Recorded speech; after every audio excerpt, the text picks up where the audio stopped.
title.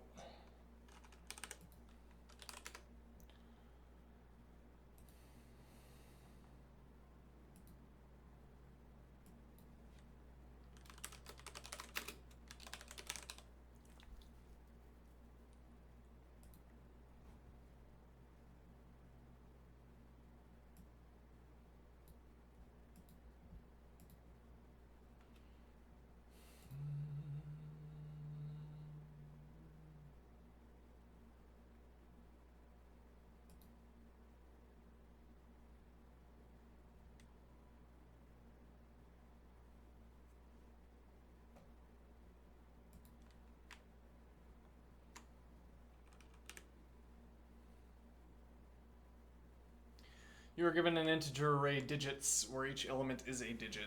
The array may contain duplicates. You need to find all the unique integers that follow the given requirements.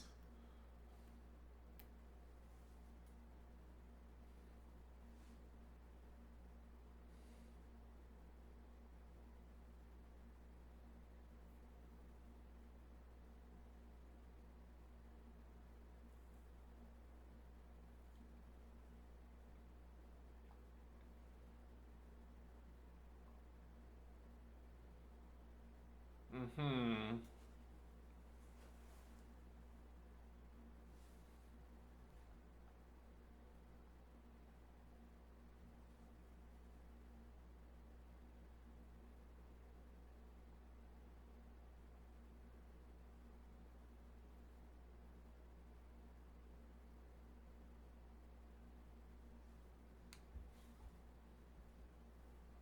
You need to find all the unique integers that that follow the given requirements. The integer consists of the concatenation of three elements from digits in any arbitrary order. The integer does not have leading zeros. The integer is even.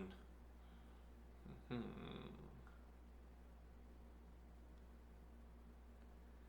sorted array of the unique integers.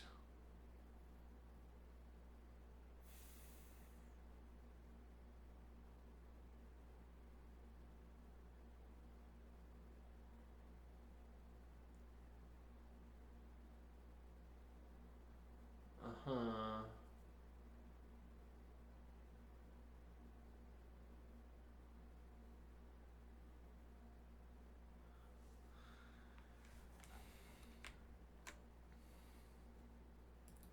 Might be able to run combinations. Because, well, oh, hold on. The guide here says...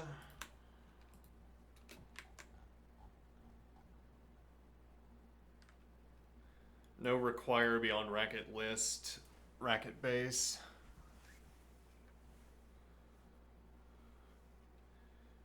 Well, as it turns out, racket list contains... yeah, well, we could always design a function that does...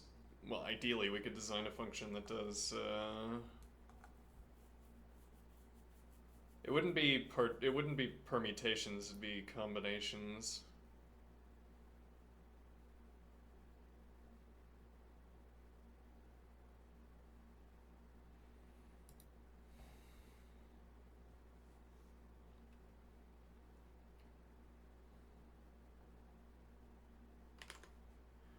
If I do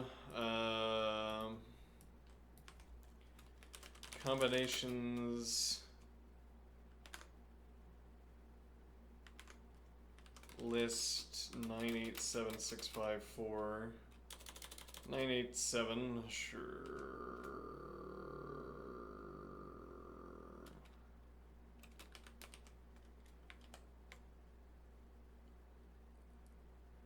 Yeah, that's roughly what we should expect. Yeah, the constraint that we have to work with evens puts a big efficiency pressure on not doing this. Well, actually, so no, we would need to do permutations, actually, interestingly. That doesn't accept two arguments, though. So if we run permutations, we're gonna get... oh, it's all three. Okay, never mind. Yeah, but then that remains the problem, right? We're looking for 3-digit numbers, but then if we do 8, if we add 6 in here, rather, we're gonna end up with, yeah. Hmm.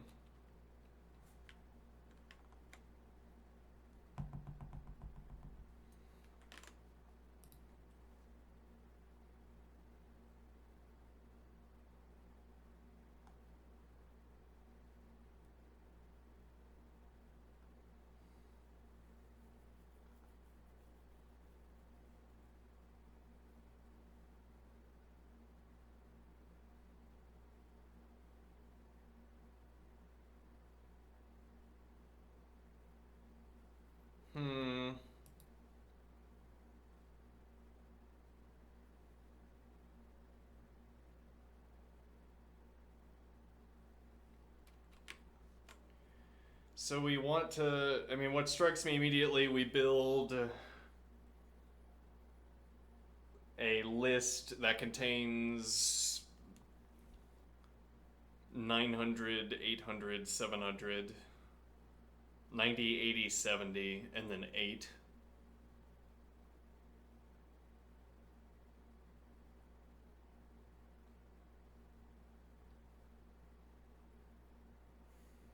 And then the question is lining up all of the lists suitably.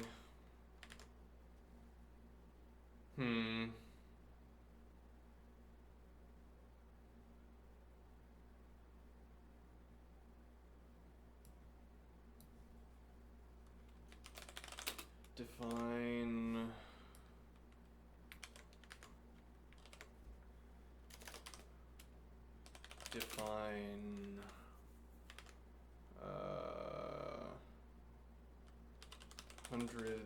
hundreds list function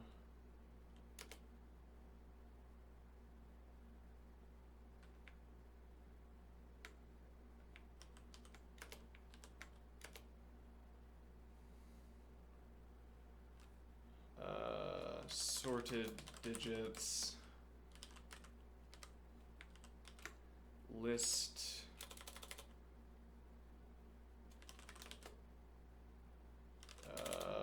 and this purports to be integers, purports to be naturals. List naturals / unknown. Okay.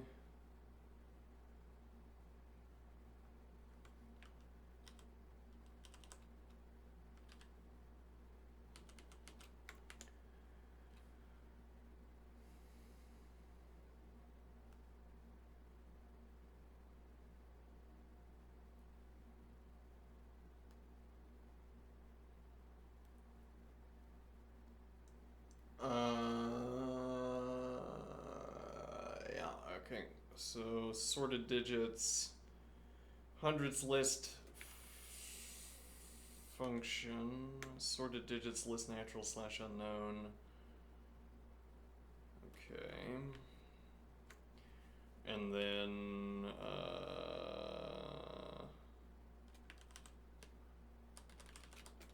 we'll call this by 100.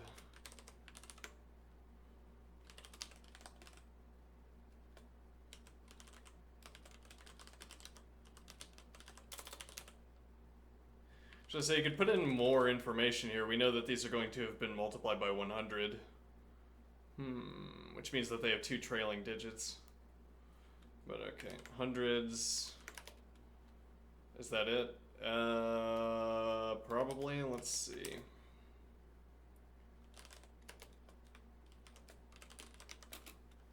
Null. Sorted digits. Then I don't know yet. This will be an elf expression. Elf, yes, it will be an elf expression. All right, let's see. Let's see. Otherwise,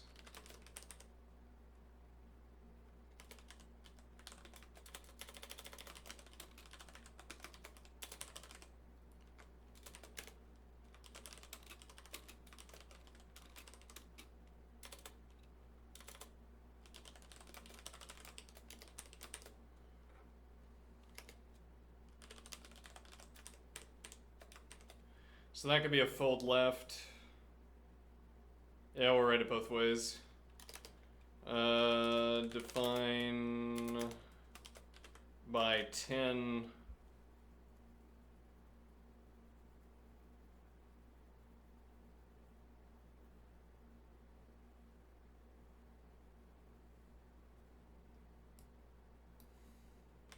I could do by n.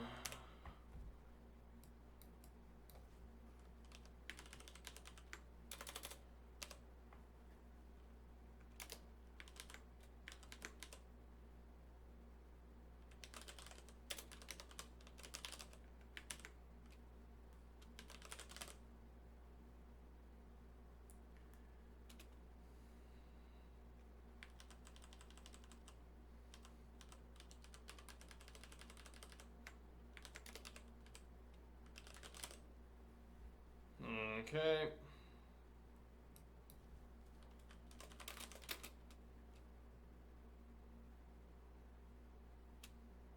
If equals in... Yeah, Nah, we'll just do it by... We'll do literal.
Yeah, this is throwing me off a lot. I think we'll give this...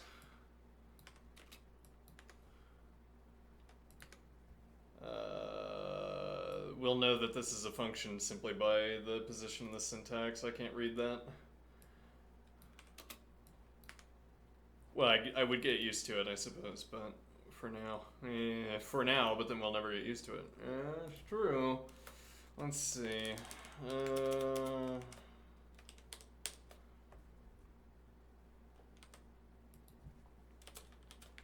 By 10 with sorted digits unmodified.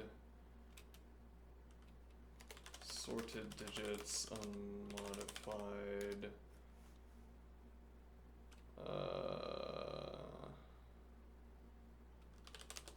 Hundreds null. Okay.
Null of type null. Yeah. Let's see.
This is well, we'll get used to it, but yeah, this is a lot more mentally taxing. But yeah, it's mentally taxing because I'm having to do a bunch of things I normally wouldn't have to do. Whereas if I normally had to do them, I wouldn't normally not have to do them. Let's see.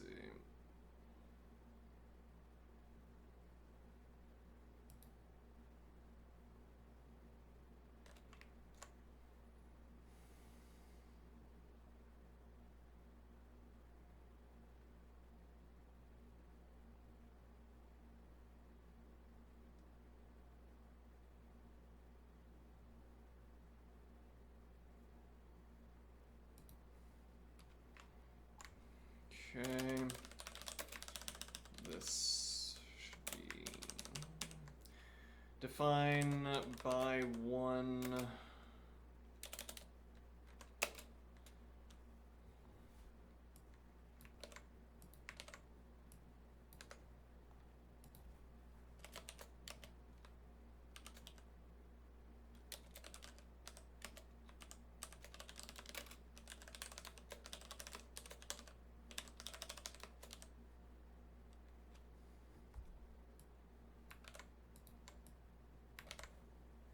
So yeah, I'm gonna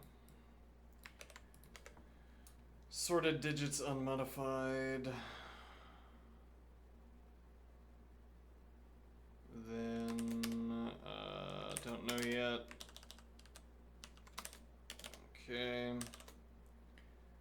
Even. Actually, so we can make this an if.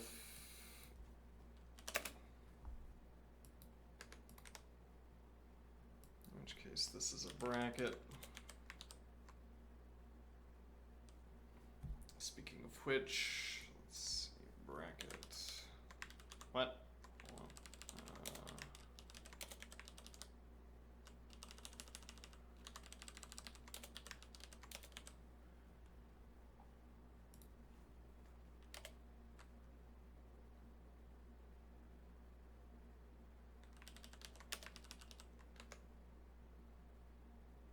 Let's see, otherwise,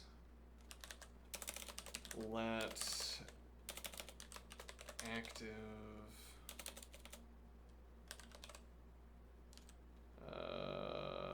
natural slash unknown car sorted digits.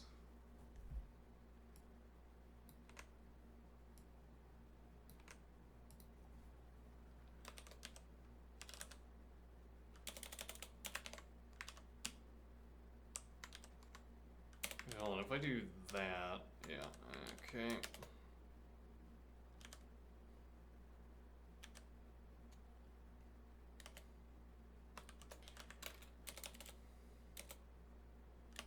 If even active natural slash unknown, then by one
Alright, now what this has given us is 3 lists.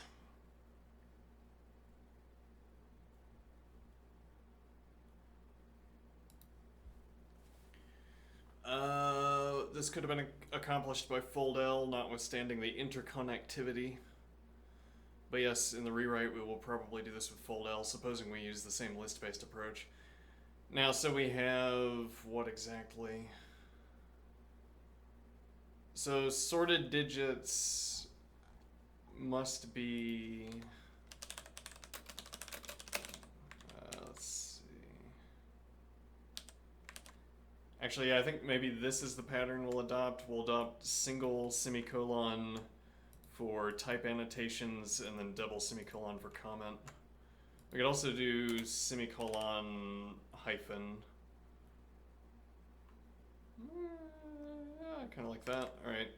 Sorted digits must be sorted by less than, so that the resulting hundreds, etc. list is sorted by greater than.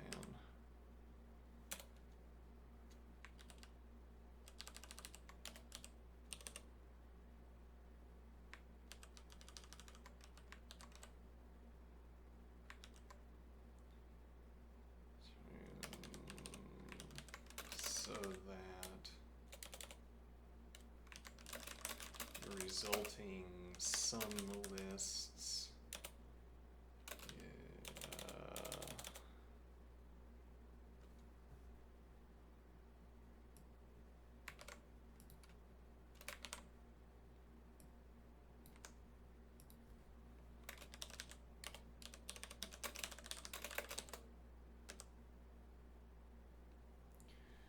okay. Now, what do we want to do?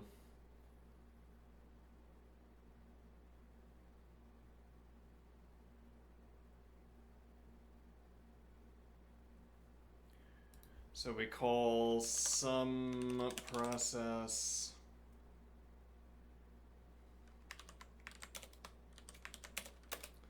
with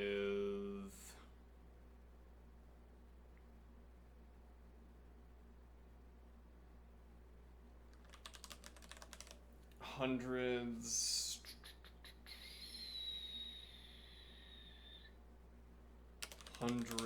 tens, ones,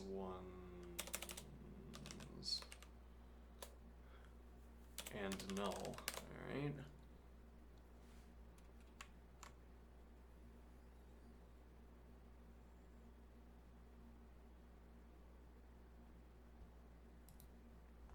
Yes, we need to learn fold-L as soon as possible.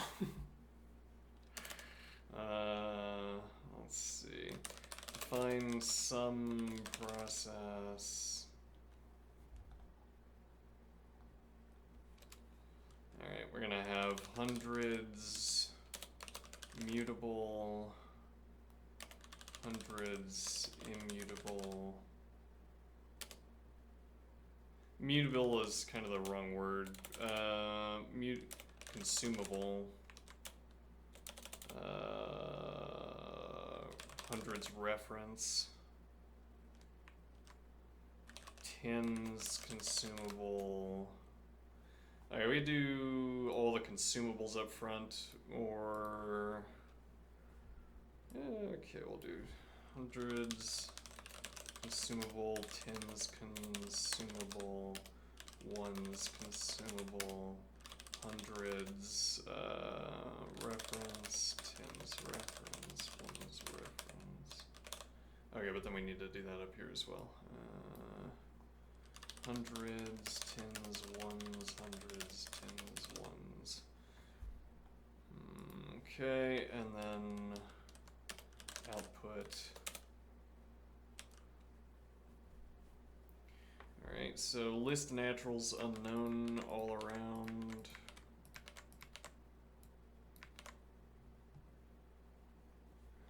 Alright.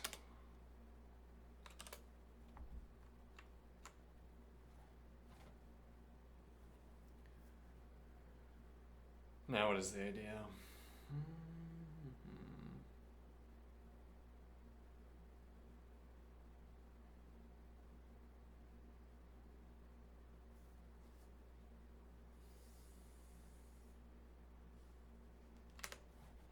All right, we might want to explicitly to rewrite this in terms of fold, and then we would start using fold here. This process is going to be horrible if we have to do this by hand.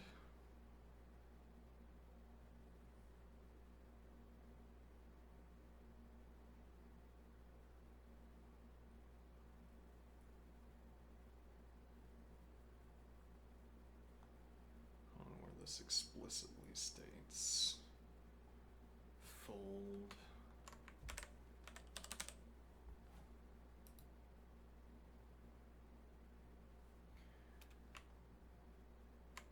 What you can keep using comfortably: fold, translate to leans, list, fold L. Okay. And we make no mention of fold R.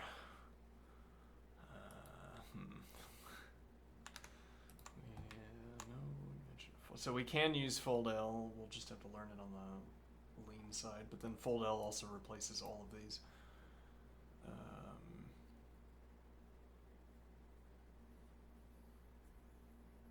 I mean, yeah, we could just start over. Let me see.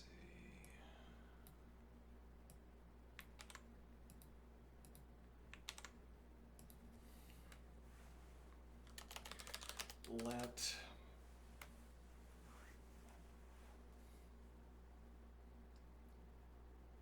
so actually there should be map as well. I would guess lean surely has map. Map seems like a kind of yeah, but map is mapping on lists less efficient than fold L?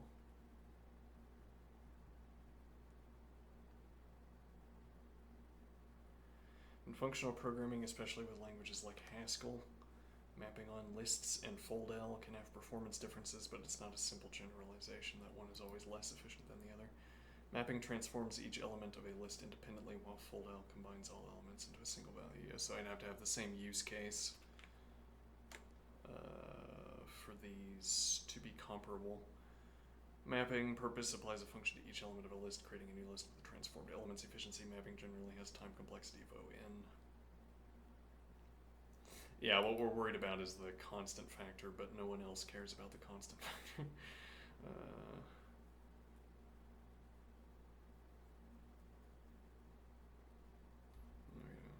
Let's see, we have to create a new list in memory as well, but it's only ever as large as.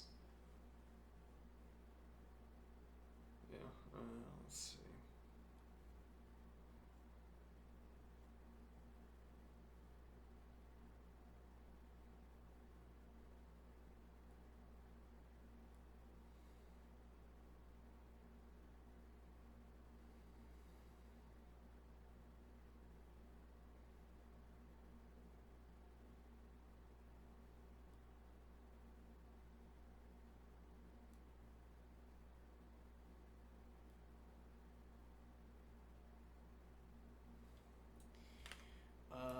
Yeah, we'll go ahead and pose that question.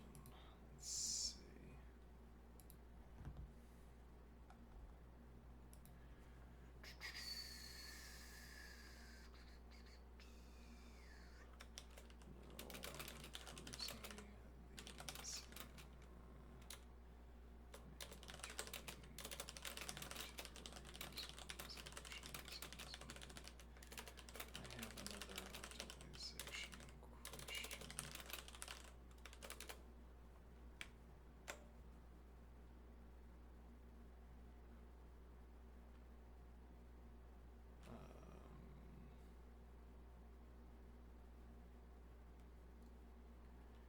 Supposing my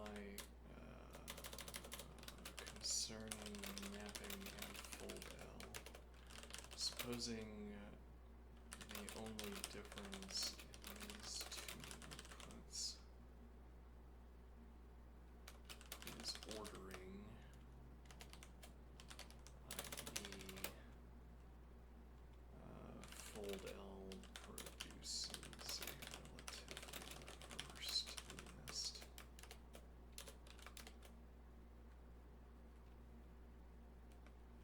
Supposing the only difference in the outputs of these two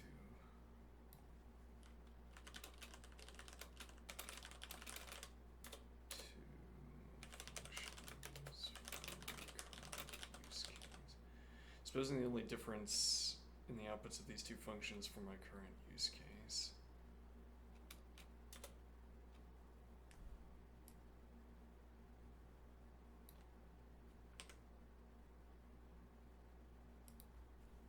Supposing the only difference in the outputs of these two functions in my current use case is that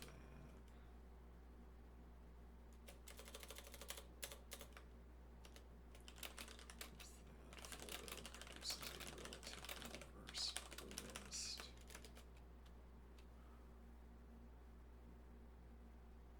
I think this is not the best way of posing this question. I have another optimization question concerning mapping in fold L. Supposing I don't care about order, or supposing that decision is further up the procedure, can determine the correct order.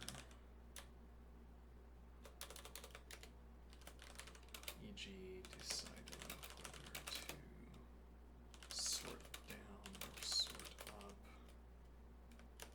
Can leave me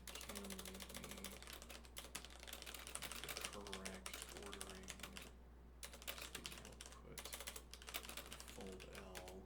Should I always prefer fold L? Different way of posing this question necessarily is the cost. Does mapping incur a cost, as it appears to do when reversing the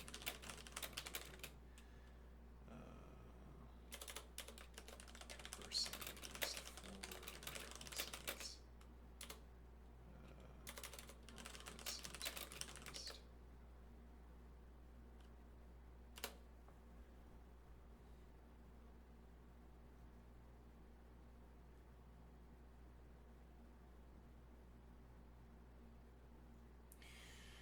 Let's tease apart what's really going on. Let's see. The fold L versus map question with a twist. If I don't care about the order or can fix it later, is fold L cheaper than map? Let's see. Yes, fold L can be cheaper, but only if your use of it avoids reversing or unnecessary reconstruction. Yeah, so the idea here is that I could sort. Yeah, further up is not perfectly decisive concerning what I mean. Supposing that decision is further up the procedure, e.g. deciding whether to do sort less than or sort greater than, can leave me with the correct ordering as the output of fold L. Should I always prefer fold L? Fold L can be cheaper, but only if your use of it avoids reversing or unnecessary reconstruction. How map builds its result. Map F to the list 1, 2, 3. Traverse the list from front to back, car to CDR. Call F on each item, const the result into a new list in order. But consting at the end of a list to preserve order is not cheap. It requires walking the accumulator to the end or threading state.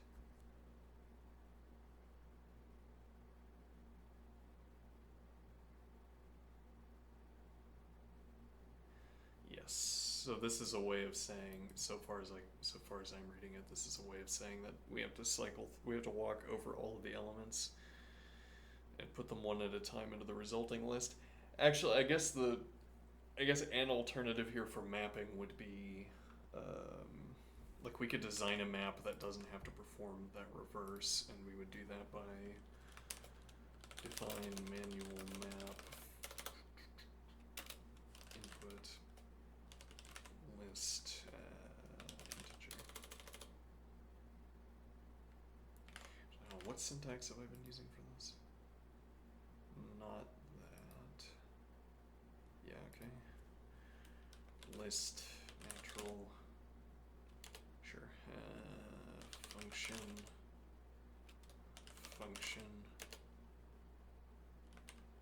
Oh, and then output list natural. Okay. for our current purposes. Manual map in the natural ring. Alright, so manual map. Cond null input list natural. Then null otherwise. So this will be an if expression. So we do the non-tail recursive version. Otherwise, const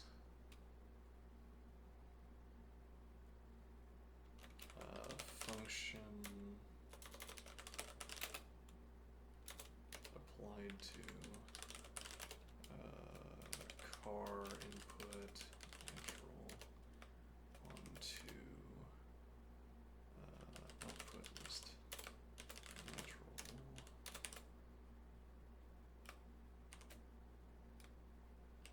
Okay, manual map list 1, 2, 3, 4, 5.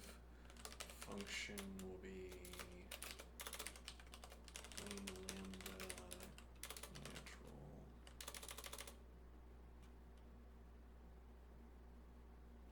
Input value natural.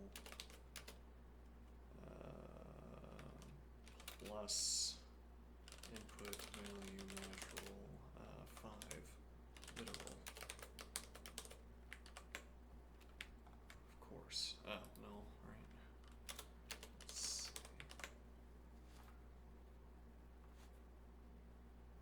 Whoops. Hold on. You're right, we're not consing this onto output, we are rather consing this onto... so actually we don't need output. Interesting, because this is not tail recursive. So rather we are consing this onto the output of manual map running on CDR input list natural and function.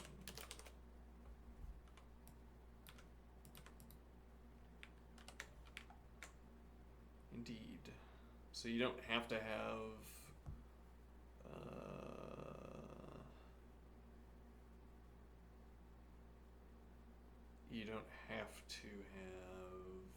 reverse operation, but then you don't get to take advantage of tail recursion, so the memory cost. Oh, hello.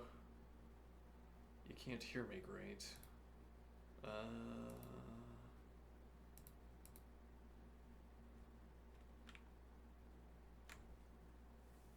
Let's see.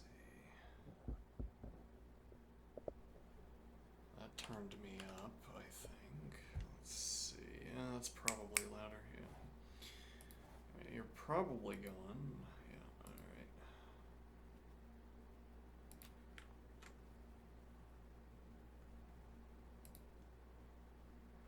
Alright, so let's continue reading. What does this do? Where did I put? Here we go. Const the result into a new list in order. But consing at the end of a list to preserve order is not cheap. It requires walking the accumulator to the end or threading state. In Racket and most Lisps, map uses tail sharing to efficiently build the result. So it's not walking every time, but it still needs to construct the entire result list in the original order, which usually means... Yeah, I'm not sure what this is referring to. I don't know what tail sharing is, but also I don't know... Well, we can find out.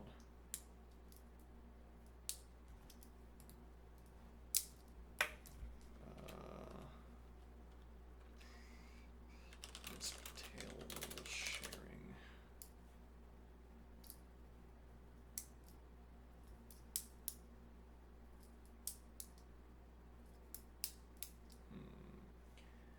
Maybe that's not as common of a phrase.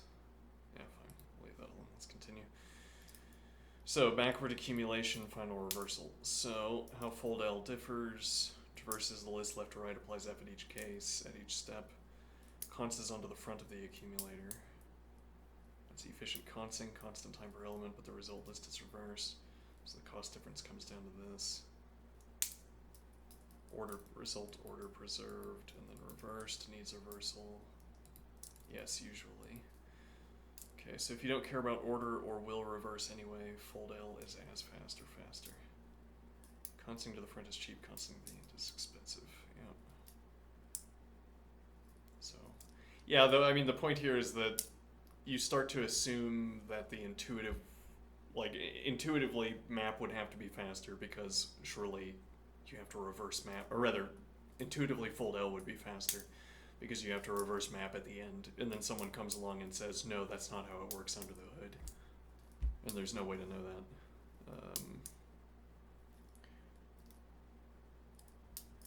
Consting to the front is cheap, consting to the end is expensive.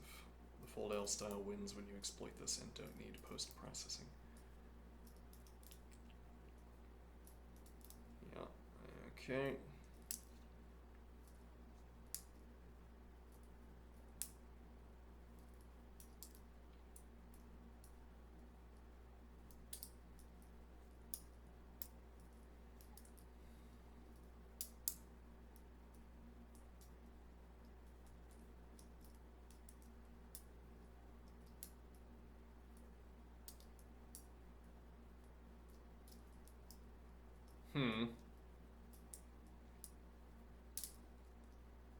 Interesting that this is about the same time.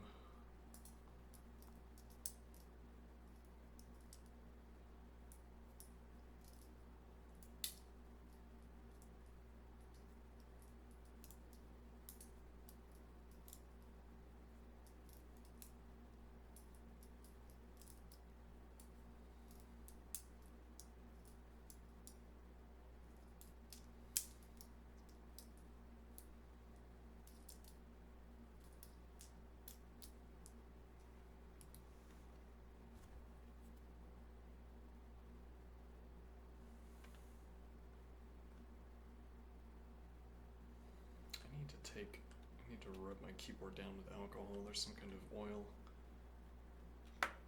sticking to my fingers. Oh. Would you like an example of rewriting? No, this confirms my suspicions. And the problem in question, I must sort puzzle. Must perform a sort on the input list before passing through either a mapping or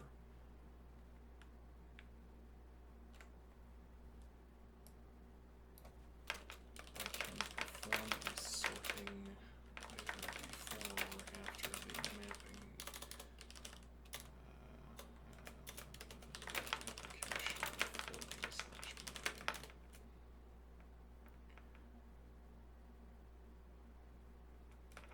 this case,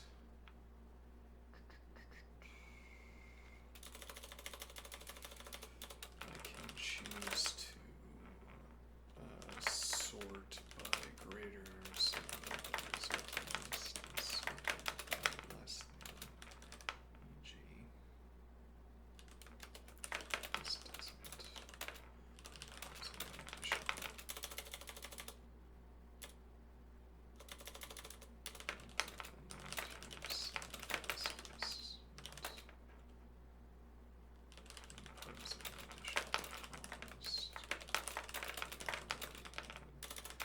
Sort.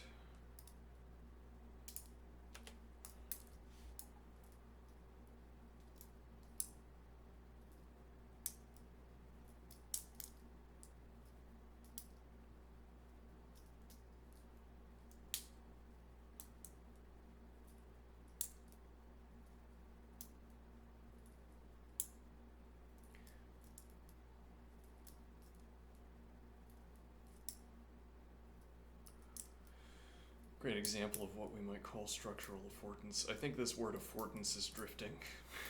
Maybe. It's drifting from its original usage. You're letting the data's flow shape the computation's shape. No extra work needed. Let me know if you'd like to sharpen this idea further by fusing the sort and fold phases into a pipeline. think we'll be good to go. Let's see. So we have to rewrite this a little bit. Let sorted digits list naturals list natural slash unknown sort digits list natural slash unknown. Copy that again. Actually, if I do this, what do we get? Okay, I will copy that by less than in this case. I misspoke to the interlocutor, but the idea remains the same. Alright, now what do we want to do?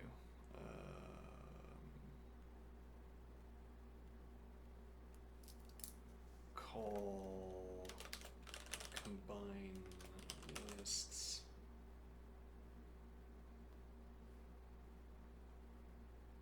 We could probably make this a horrible stacked fold-L solution, but that'll be easier to accomplish. Combine lists, fold-L, plain lambda, digits value natural slash unknown.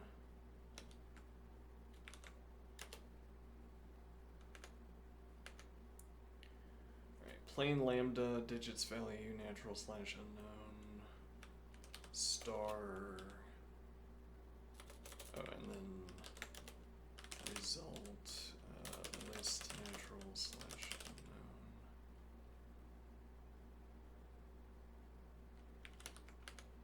All right, const.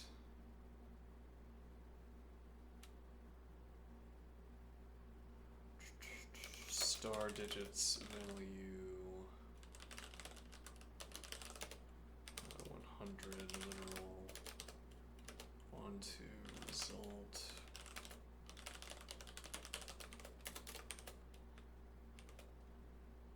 Alright, onto null and running on sorted digits. Alright, and then we copy and paste that.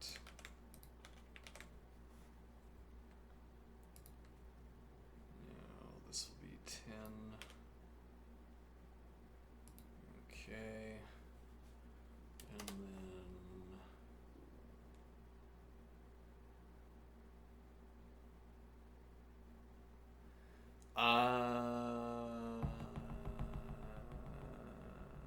yeah, we could combine these operations.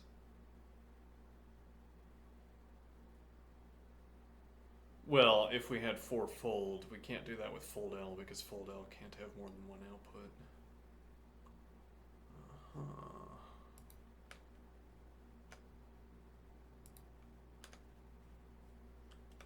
Fold-L plain lambda.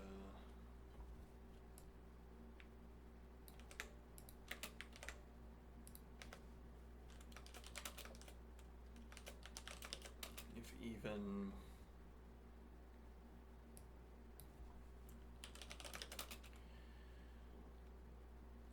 Digits value natural slash unknown const digits value natural slash unknown onto result.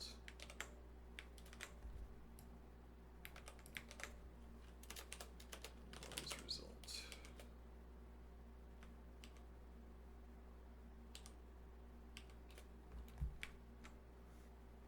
Okay.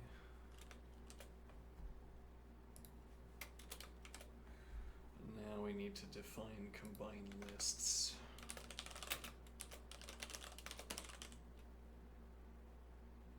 With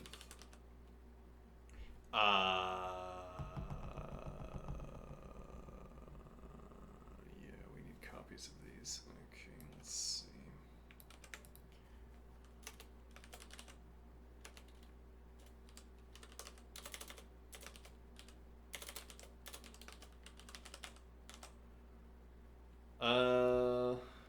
Nah, we'll go ahead and keep this syntax. This is relatively easy to translate over.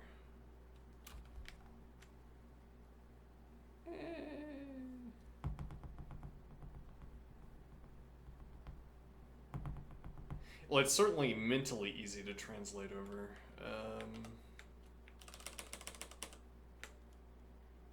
Let's see, hundreds, list natural slash unknown.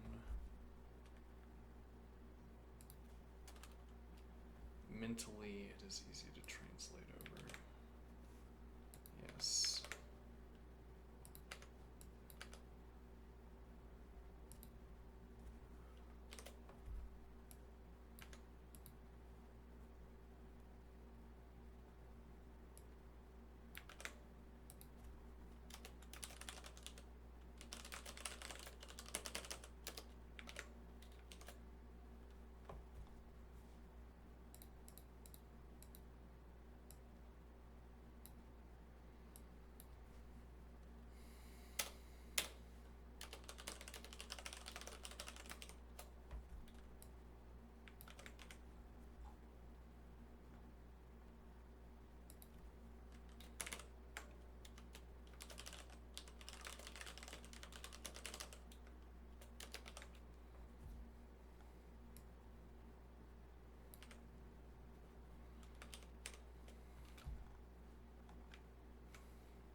Take a break here. We're back.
Okay, I'm back.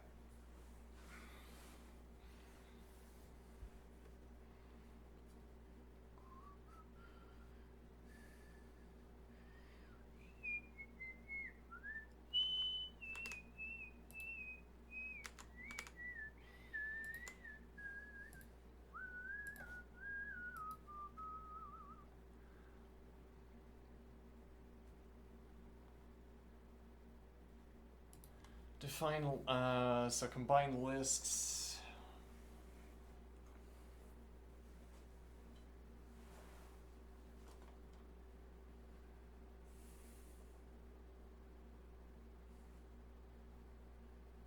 I mean, we might just be able to get away with,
fold L plain lambda 1.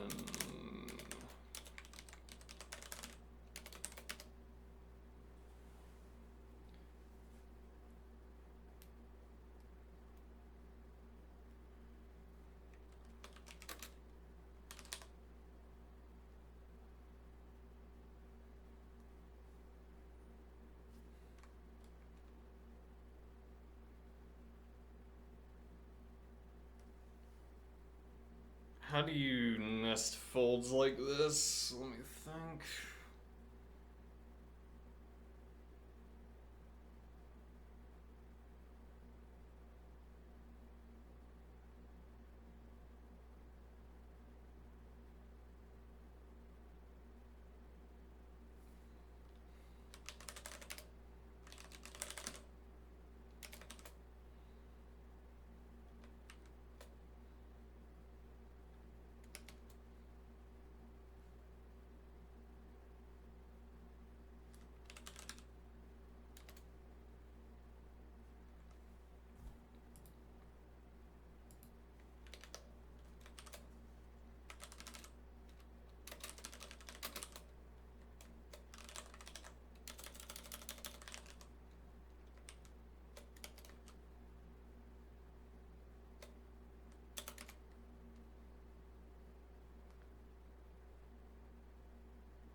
I mean, if we can figure this out, we solve it in an instant. If we can't figure this out, then we don't solve it in an instant. Yeah.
It's because we're not consing on the result. I see. Okay.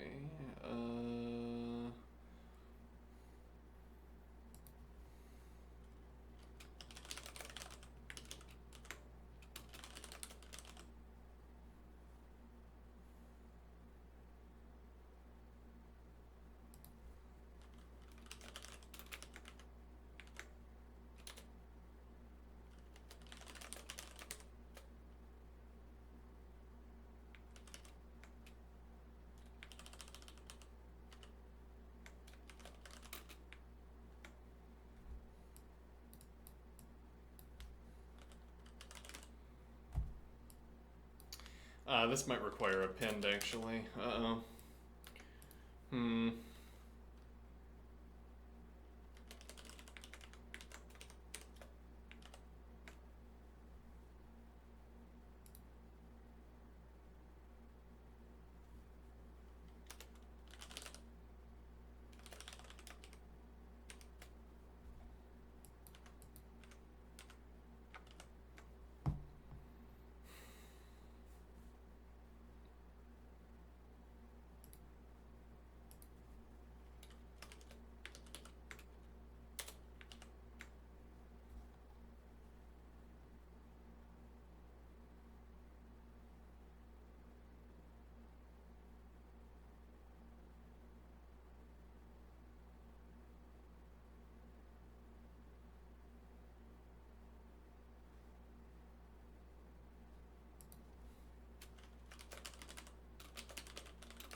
That works.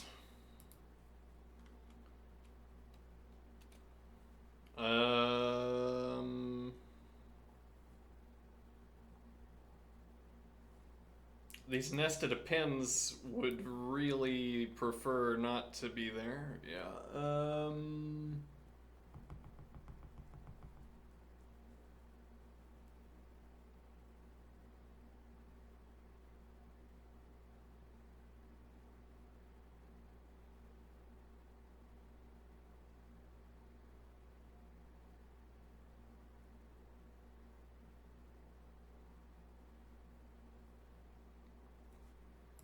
Though, yeah, we can have a solution right now, which means that we're out of crunch, as it were.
Mm-hmm.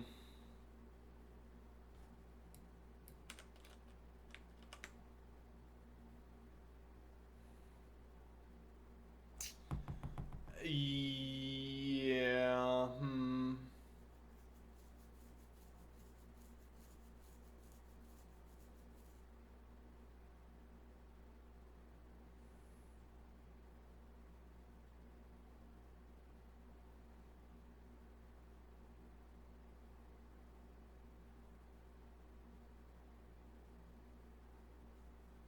The problem is 0 needs to be able to be Yeah. 0 can be a digit in either the tens or the ones position, but it can't be a digit in the 0 position, or rather in the hundreds position.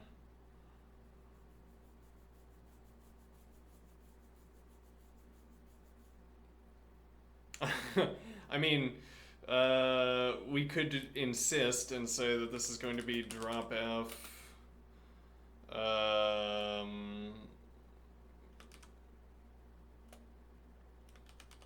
Plain lambda integer natural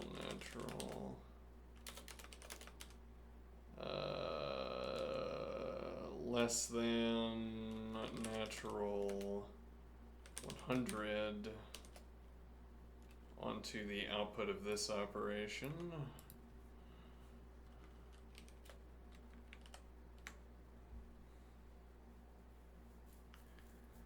Okay, let's look up the syntax for drop F. Let's see.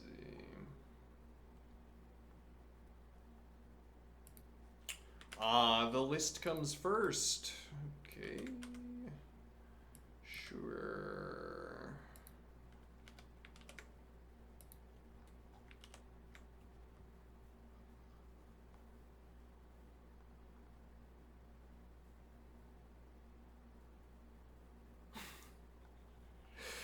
Alright, well, we're going to get the daily. We are going to get our daily out of this.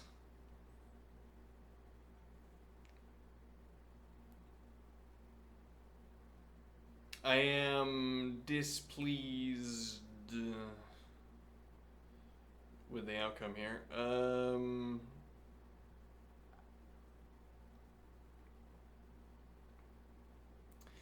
Yeah, and the horrible point here is that we can't drop the 0 because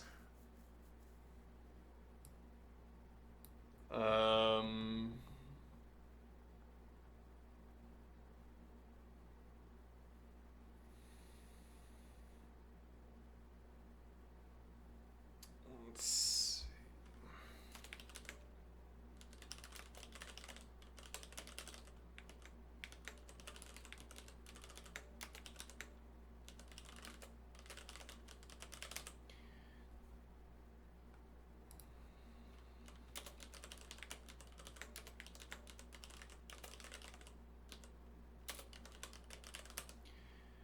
we can't drop the 0 from our hundreds list because it's at the end of the list. We can't drop it from... but what we can do, we've sorted by less than. Okay, if 0 car sorted digits, then CDR of sorted digits, otherwise sorted digits. Okay. So we did have a place where we could intervene.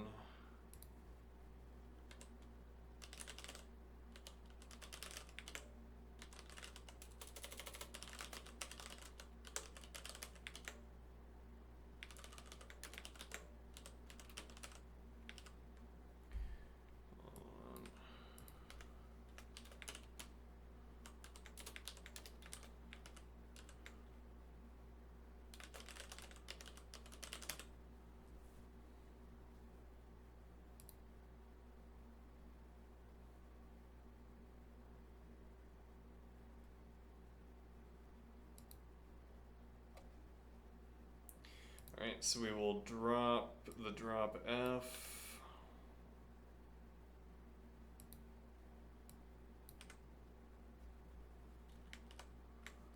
Let's see.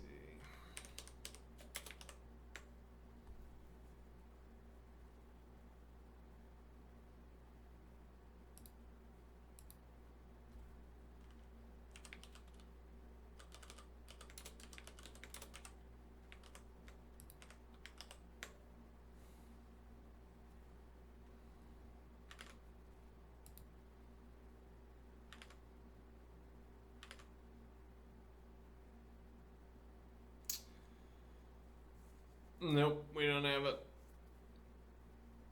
There can be multiples. Yeah. Wait, but... Let's see, yeah, 110. Yeah, this doesn't work.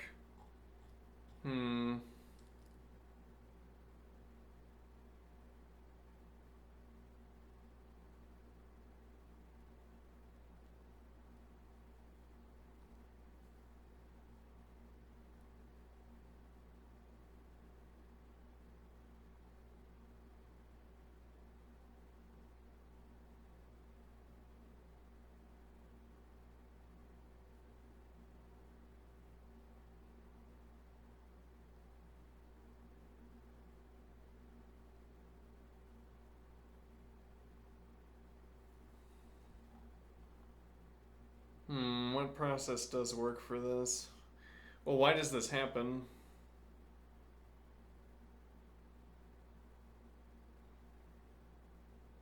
Yeah, it's because we have the 0 in both the 1s and the 10s.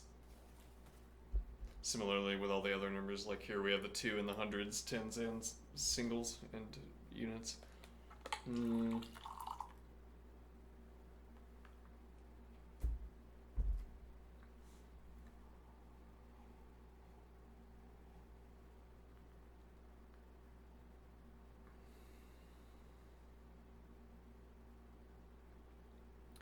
Yeah, I think this would be done most readily with vectors.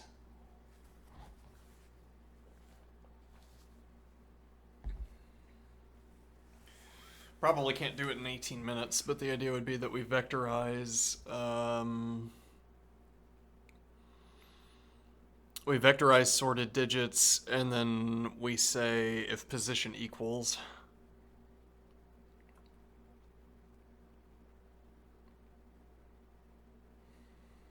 Or we have a clause that says if position equals, then we discard this case. And then the point would be that, so I say if positions equals, we have 3 vectors, well, we have 1 vector and 3 pointers. And if 2 of those pointers are on the same position, we don't take that case.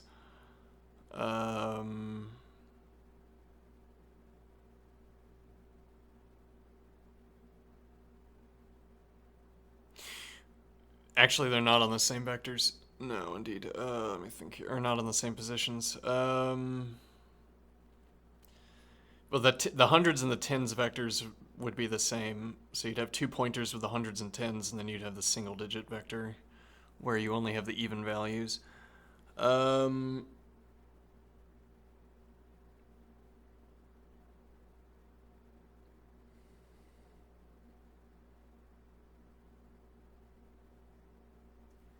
So now the idea would be, let me think here. Right, so that poses a problem because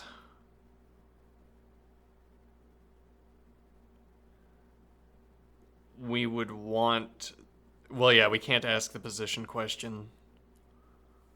Like with the hundreds and tens, we can ask if the position is the same, or really we could just design the design matters so that, well, no, because if I have,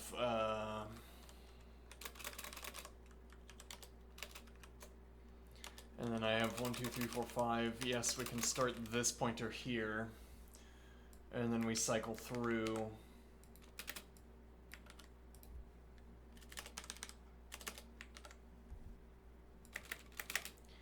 Alright, and then we have,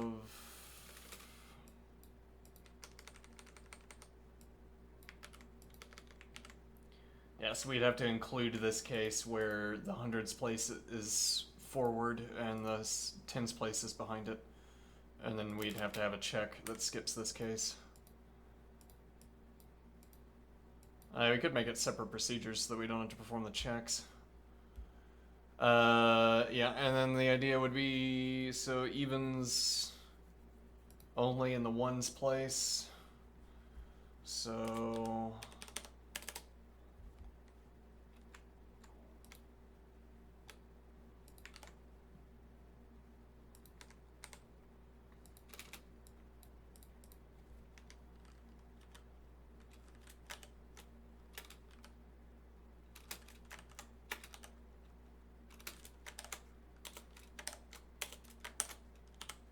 like this.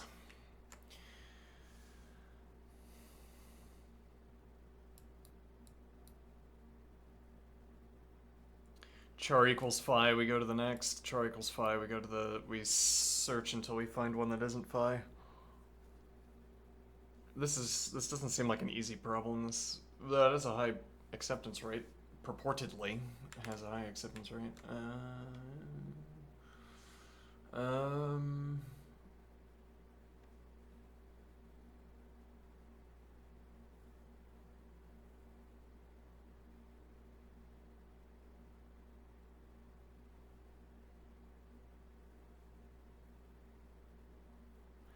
Yeah, and we can't intervene in our current fold-L procedure because there could be multiples of a digit, which would allow for doubling up on.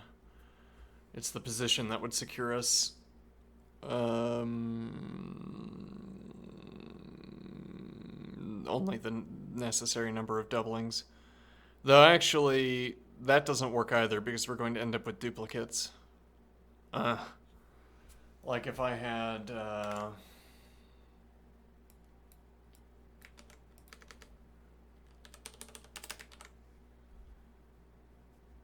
If I had 2 and 2, there's going to be this case, and then dot, dot, dot, dot, dot, dot, there's going to be this case.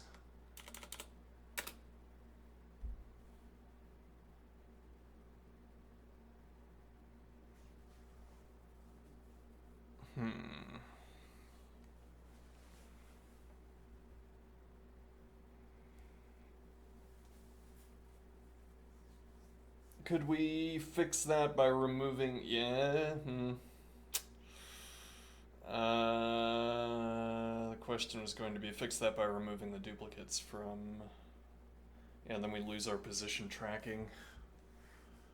Could we fix that by replacing this copy of 2 with phi? Related question. The idea being that.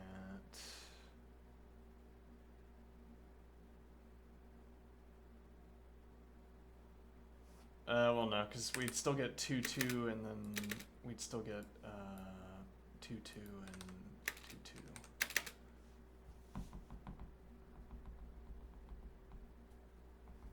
Huh. Yeah, actually, I still don't know how to solve this.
Yeah, nothing's striking me.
Huh. No, I got nothing. Are we gonna fail an easy? Looks like it.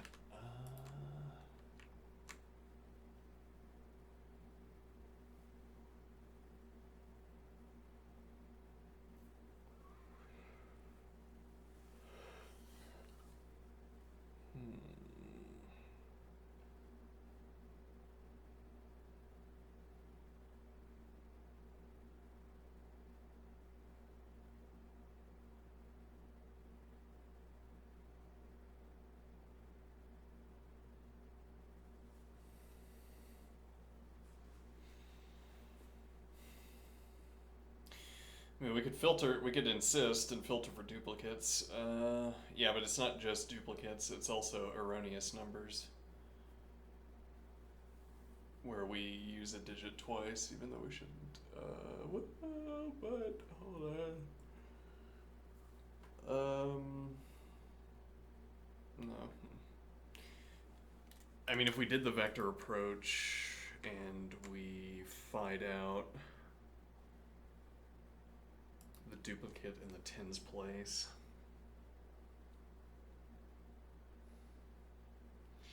we would have the duplicate numbers and the outputs. We'd have 2, 2, and then 1, 2, 2, ones place, 2, 2, ones place, same ones place. But we could run filter duplicates only at the end.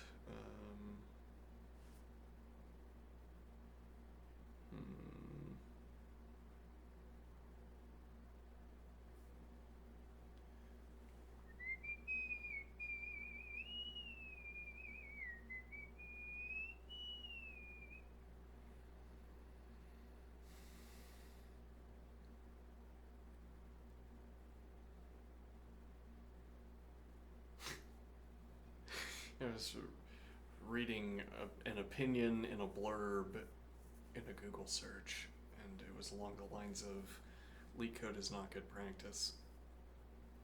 It would be good practice if you worked at a company. If you worked at a puzzle solving company. Yeah, if you worked at a company where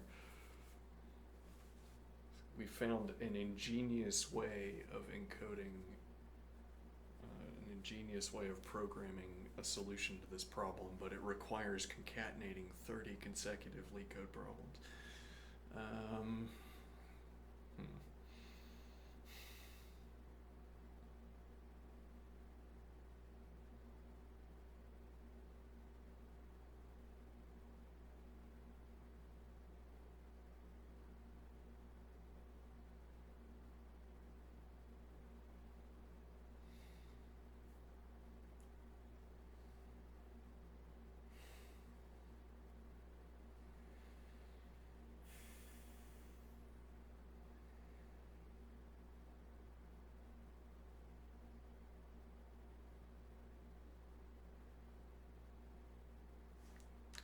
I guess we don't want to, given the use of that symbol in logic, we could go over to beta, e.g. So I wonder what gamma looks like. Are we giving up? Yeah. Okay, so let's see. Gamma.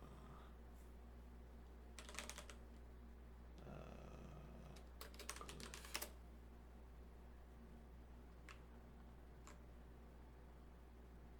Yeah, I want the loop. I want the loop-de-loop in my font. Though then you're going to need more pixels. Yeah. So this isn't rho apparently. That's capital gamma. Okay. Let's see what this looks like. Translate. Oh, look at that. Yeah, that's pretty good. Gamma is the third letter of the alphabet, right? Let me see.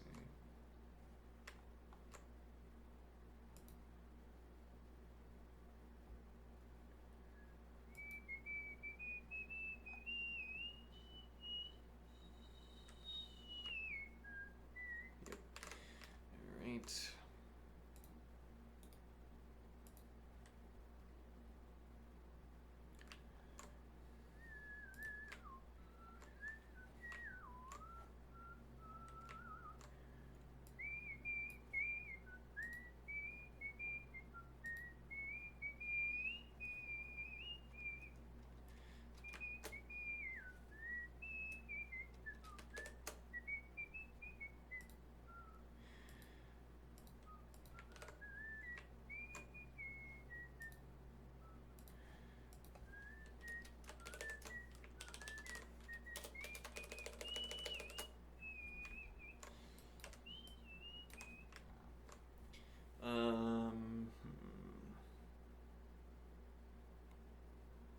All right. It might strike me to solve this once we begin the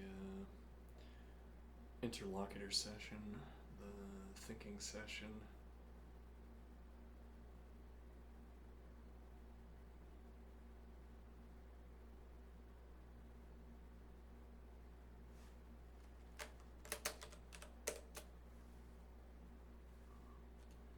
ABC.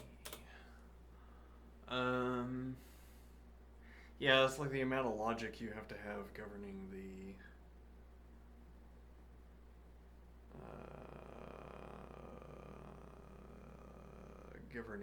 overlap, governing the combinations is complex. The amount of logic is large. Yeah. Heavy logic cost.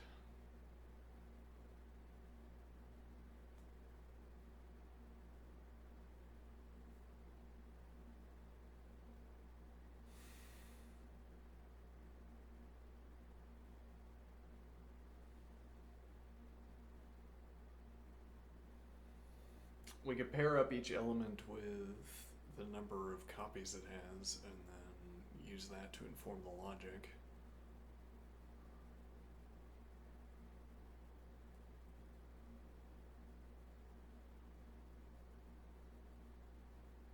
In LeetCode problems, there's usually the cleverer way. that you can find if you look hard enough, but that would not always be the case in a working environment. Anyway, I will take a break here, and let's see.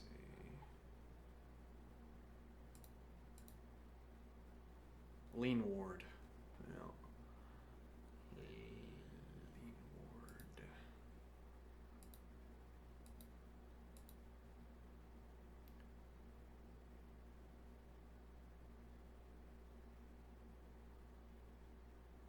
A network error occurred. Is my internet down? No. They could be down. Well, then I'm not sure what we're doing.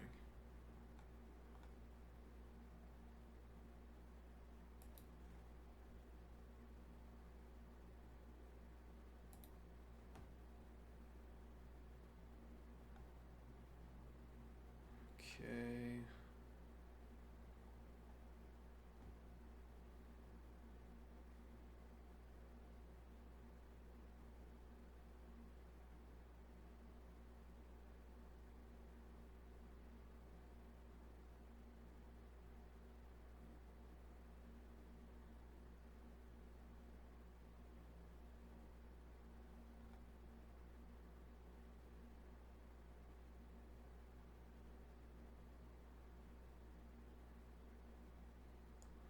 So I was up here. The next number that we're up to is 3. Alright.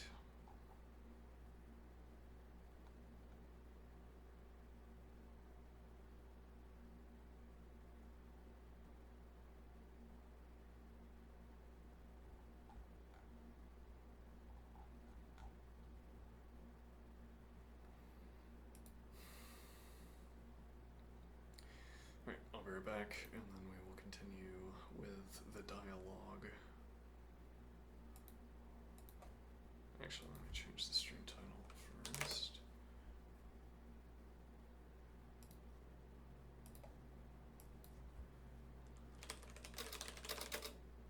Model theory. Objects and reasons. Alright, we will be right back. I shall be right back as well.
I'm back.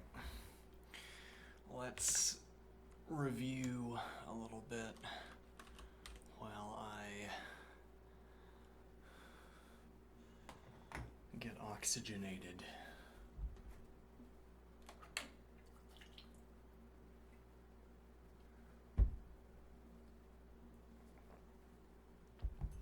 Okay, what are we reviewing?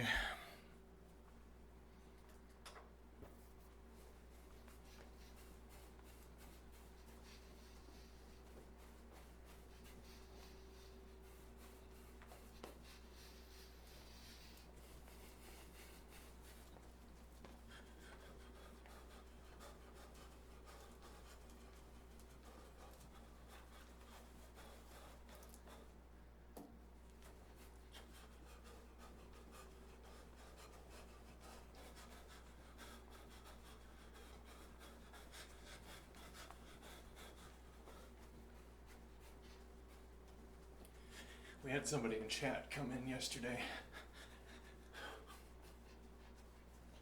offer us advice on, or offered us a sort of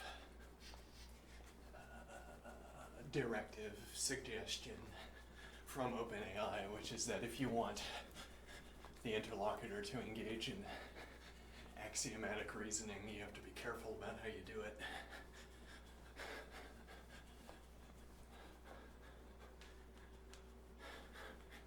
As it were, the complexity, having to keep all of the axioms in mind, becomes a burden on memory.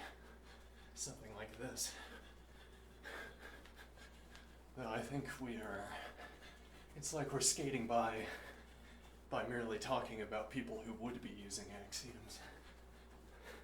Me use axioms? No, hold on. Me use axioms? No. That person a layer deeper that we're talking about, that person's using axioms. I'm just talking about how that person talks.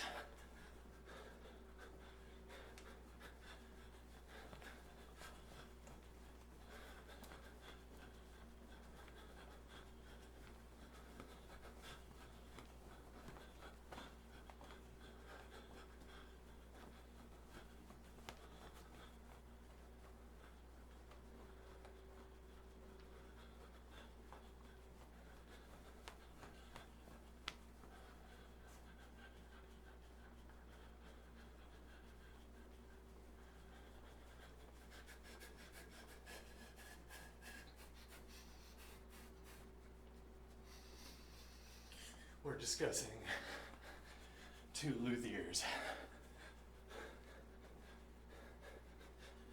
I got a copper sheet, I got chisels, and now in the scene we've imagined up to this point, we were all ready, we prepared carefully, and then pop, pop, pop, pop, pop, pop, pop. And then there were marks in the copper sheet. Interesting. What are those marks in the copper sheets like? And what was it like to experience that? What was it like to experience the pop and the chiseling activity? And you want to start by talking about the chisel, or I don't know, you want to start by talking about... I think what you're going to try to end up doing, there's a risk here in our discussion where what you try to do is get by without referencing the particulars. You say, the way it feels to strike copper with a chisel, well, there's kind of a satisfying clunk to it, you know? Where you're sort of digging in a little bit and then pulling it back out. And I say, meaningless gibberish. It feels some particular way. Your description is ill-scoped. We're talking about one way it was to feel, and you're designating a whole fire hose of ways it could be to feel.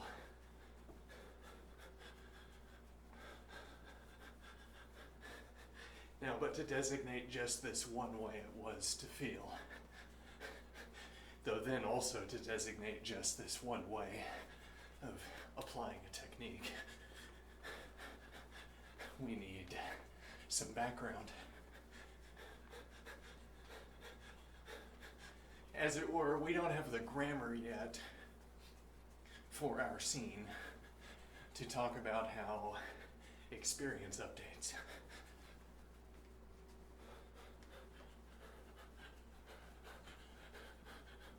There are going to be questions where we don't have the answers to them because we don't know the particulars of the circumstance.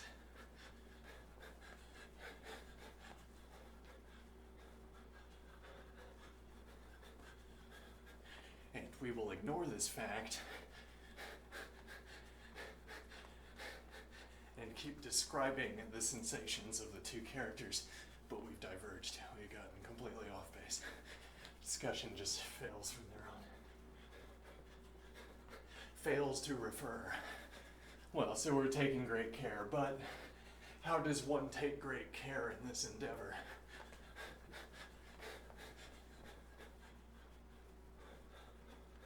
How does one take great care in relating just the way it was to be applying the chisel?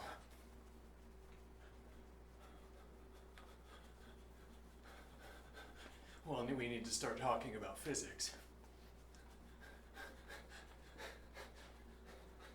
We need to start talking about neurochemistry.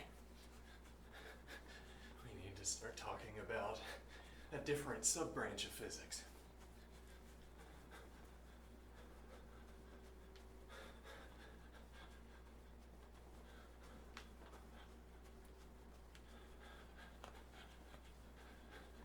Why do we have a preference for talking about what I'm choosing to talk about?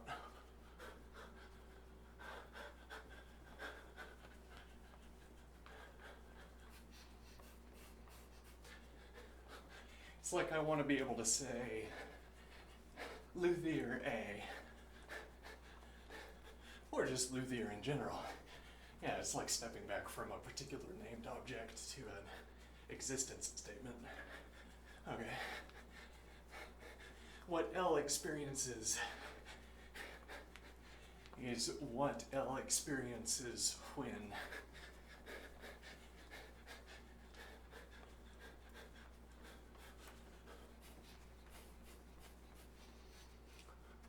what L experiences is whatever experiences arise when L's understanding is applied to this scene.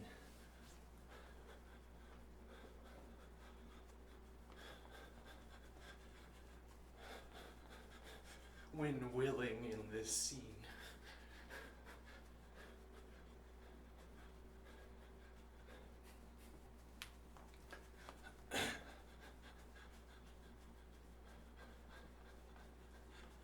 Actually, you know, I could have taken the interlocutor up on the word affordance. We could have tried to come back into alignment with that word. It strikes me. Anyway, so what am I saying here? I'm saying that when I settle in and I decide to designate, if I want to designate exactly what L experiences, I want to be able to say L experiences whatever experiences arise when L's understanding is applied to L's scene.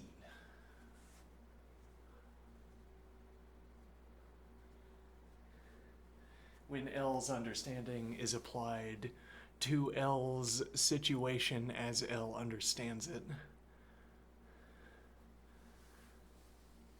in the scene. And here we're differentiating between situation and scene. We, the omniscient narrators, know things about the scene, and we feel free to talk about the scene in such a way where L could be plunging forward into a misstep without being able to recognize that fact. I mean, that L might be plunging forward with a chiseling mistake. Now, there are two ways L could be making a chiseling mistake here. If I say, unbeknownst to L, because it is beneath the layer of zoom, beneath L's zoom, unbeknownst to L, because it is beneath L's zoom, this mark is a marked mark. It's a colored mark.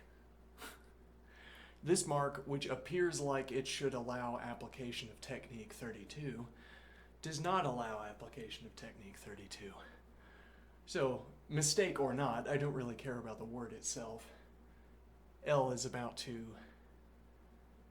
activate Technique 32 on position that appears like it should support Technique 32. And then it's not going to support Technique 32. How do I know that, though? Well, I know that because I grant myself a kind of narrator-like knowledge, omniscience of the scene. No matter what level of zoom L has, I'm always able to look at L's marks and distinguish them on the basis of whether they will behave as L anticipates or not, or rather whether they will allow the applications of technique that L will select or not.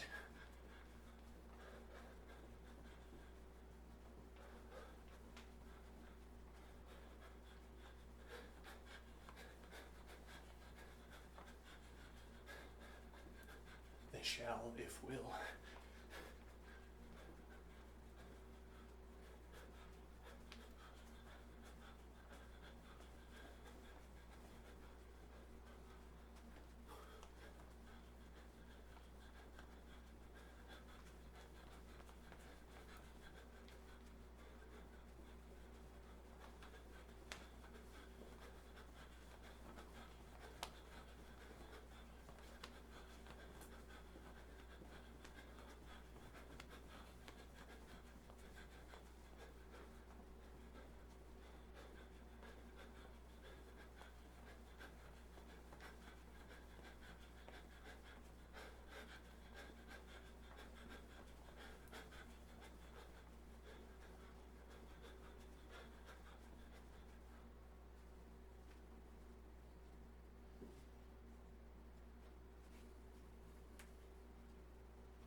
did I miss it?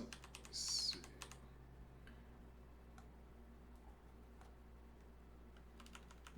think so.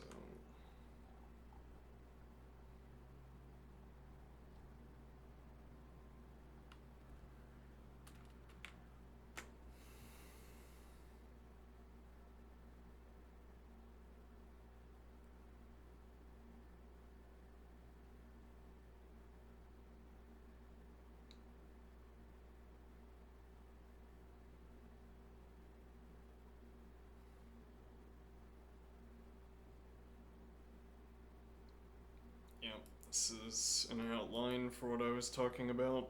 Maybe. It could be read as an outline. You could try to map this to what I was talking about with some success.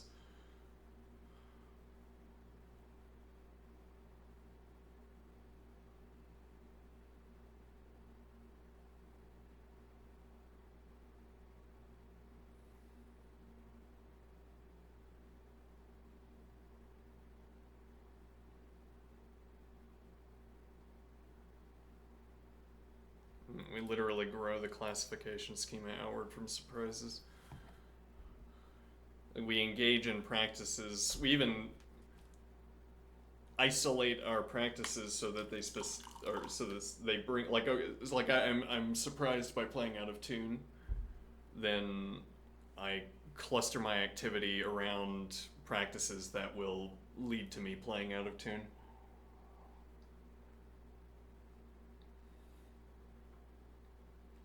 Okay.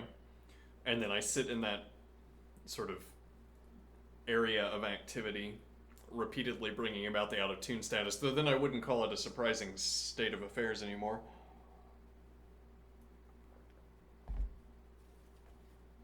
Yeah, we're gonna have to dig down on, at some point, we're gonna have to dig into what surprise really means. Because it only matches, I'd say surprise only matches the schematic for the first step, which is that surprises serve as the immediate justification for thinking. And then again, for some of the cases where we start to think about what surprises us, we come up with rules, we come up with classification schemes, we design a technology.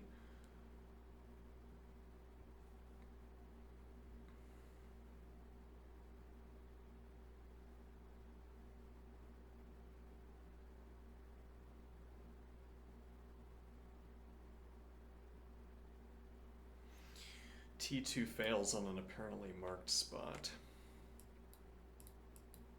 So T2 in this accounting, T2 is mark friendly, so the idea is that if this strike lands on marked copper, it should work. Expected success zone, copper already struck in a specific way. Expected failure zone, bear, or any other style marks. As in, if I overlap with another luthier, we could get an error. Okay, how the ledger steps in. Also, whatever YAML is. Well, I don't know what that is. I like the color scheming. It's nice. It's a good combination. Maybe I should adopt that. I kind of like the font too. But anyway, the Boolean checkpoint is still success/failure, but the predicate local state equals mark style A is learned only post hoc from accumulated records. Let me see.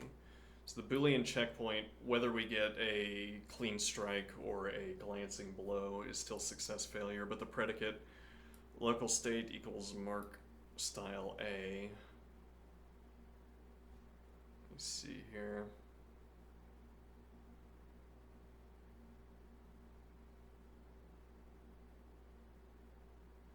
So the three possibilities here, the local states that are available, we have bear, marked style A, marked style B. So A is placed a blow here, B is placed a blow. All right, and so these are like the combinations that we could have, and then combinations of outcomes as well.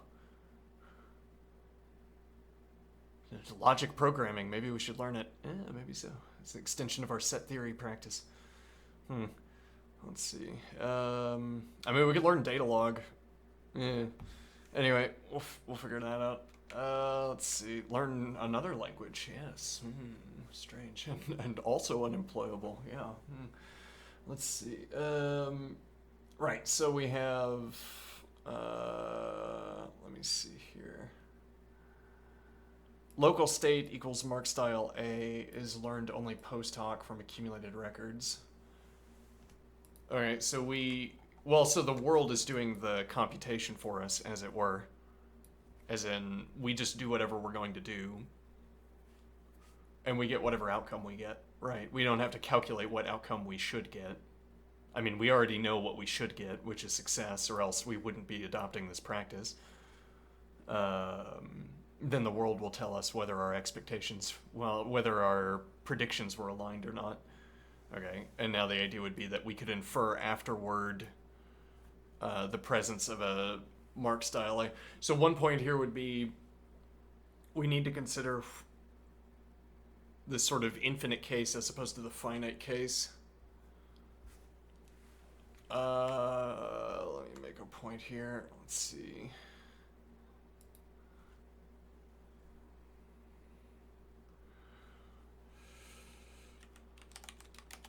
A note here about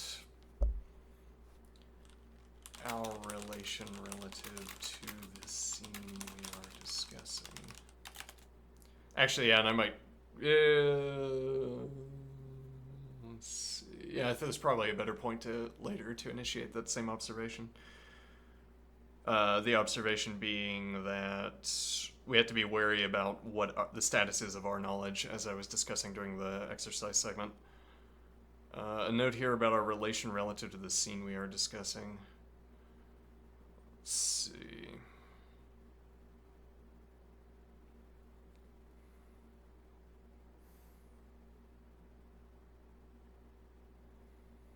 Right, so... was that just the point I wanted to make? Let me think here.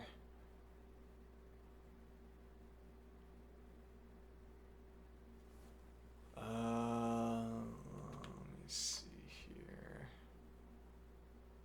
Right, the infinite and the finite case. A short note here.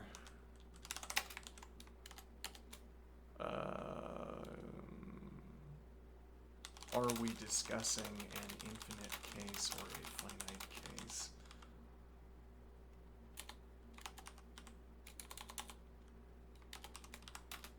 Where I need these two cases like this.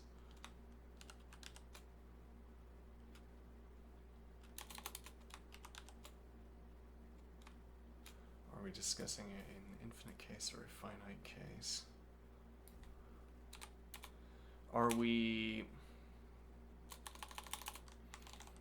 Does our discussion begin anew every time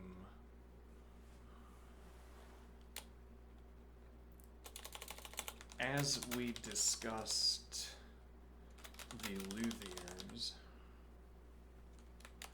We can imagine earlier we discussed the Luthiers like this.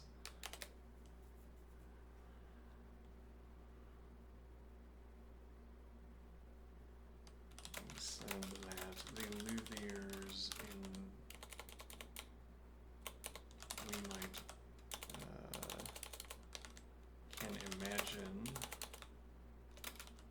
the Luthiers bombarding the copper sheet with chisel blows so as to create a map, as to establish the boundary beyond which the blow glances.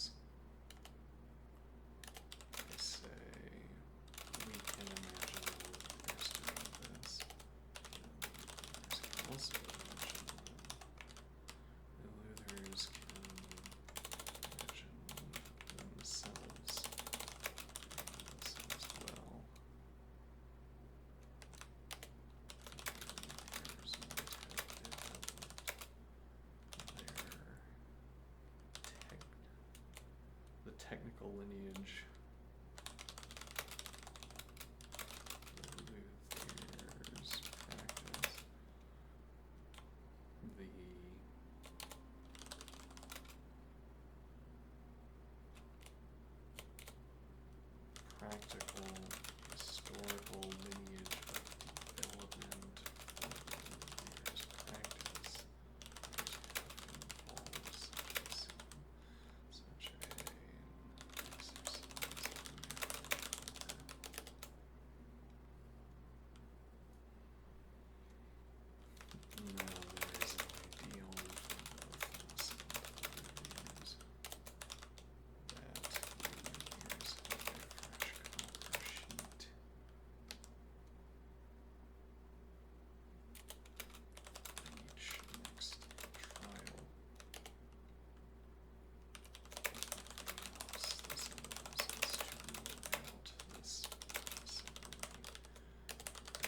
nothing else, this allows us to rule out this possibility.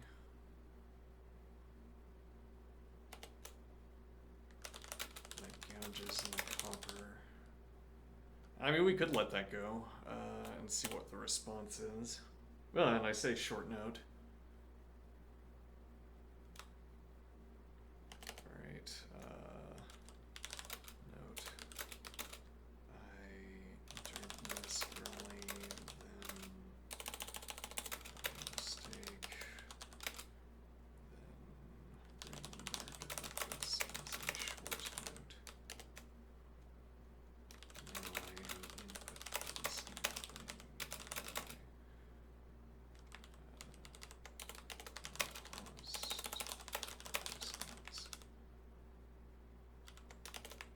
Now I am inputting the same thing, the same text that I paused. Imagine. No, I don't want to. Let me see here. Alright, fine. If nothing else, this allows us to rule out this possibility that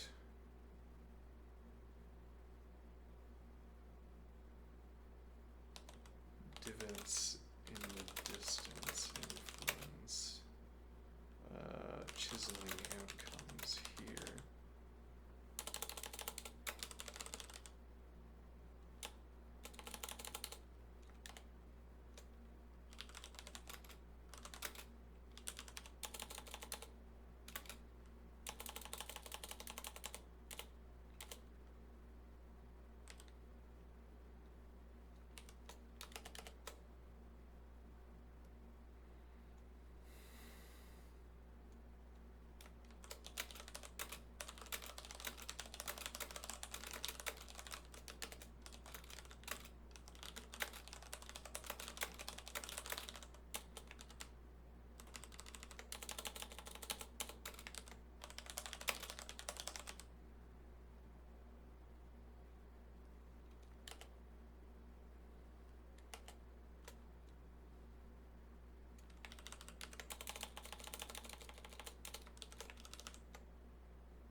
Does this matter?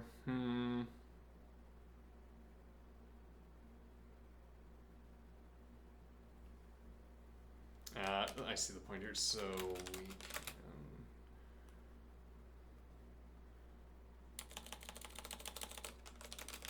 we can bombard the scene with inputs to establish boundaries in the same way.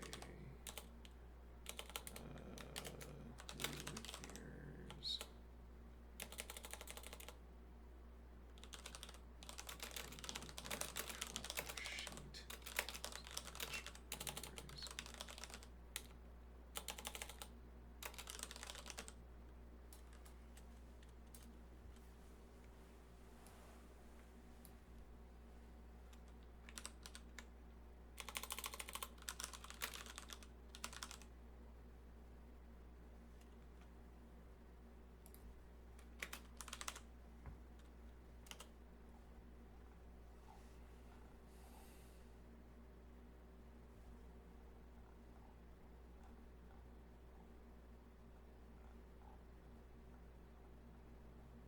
Did I miss it again? Hold on.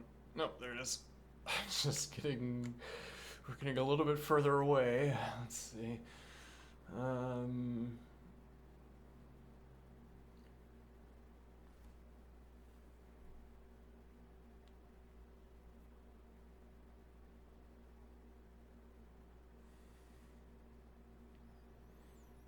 Yeah, so the idea is that we would want to narrow down the meaning of surprise, or we have to be wary of how we're using the word surprise here, because now we're identifying the word surprise with the event that we note.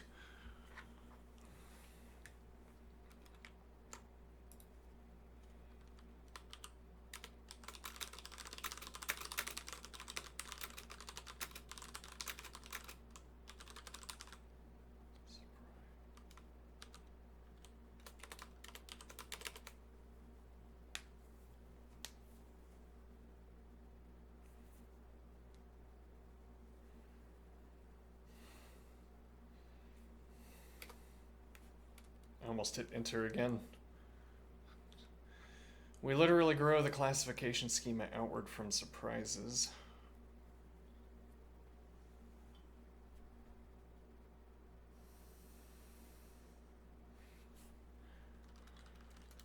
By the time the luthiers are bombarding the copper sheet with thousands of strikes, the event even as they have developed the idea of a boundary beyond which all blows lands. The event of glancing, I am thinking, should no longer constitute.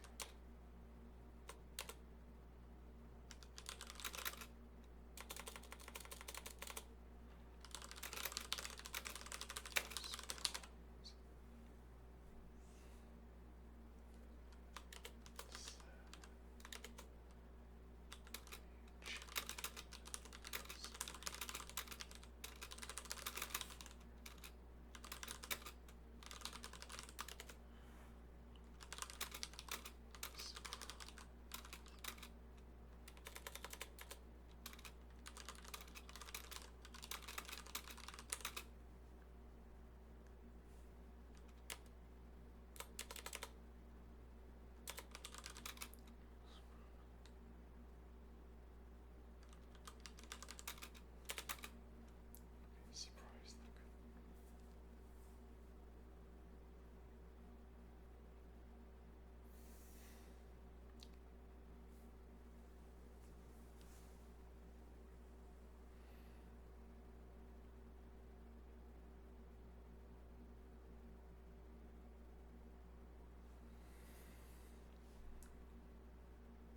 Lighting a fire for surprise.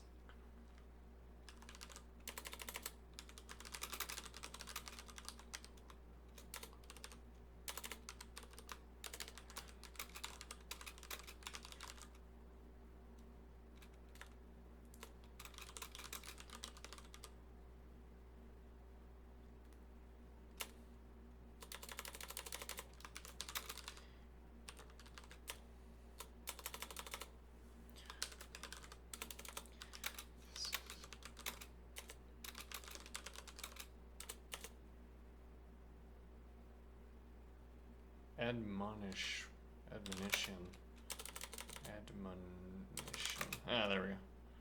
This is only an admonition against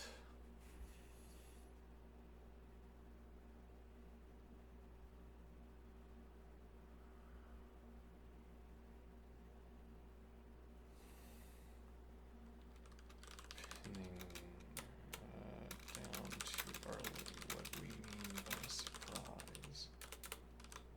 If meant, what our word surprise?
Oh, I forgot.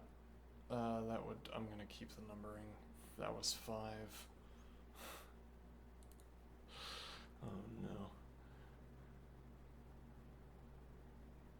It's a good idea if if I keep it in practice.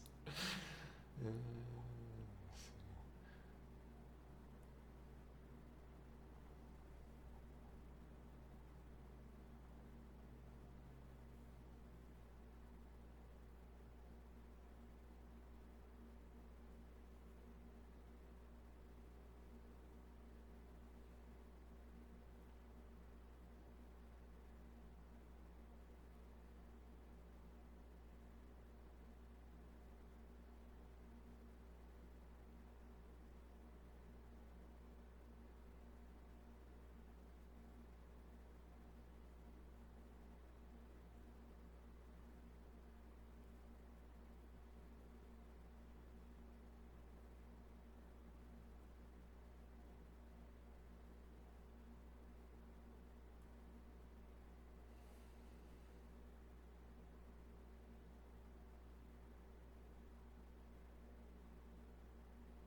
Actually, I had the idea.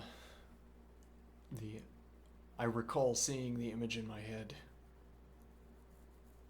No risk of saying plagiarism in that case. Yeah. I say I had the idea. Maybe the model. Maybe the interlocutor had the idea. I don't know. I saw an image in my head. I recall of ASCII zeros and ones. 1 for glance, 0 for non-glance.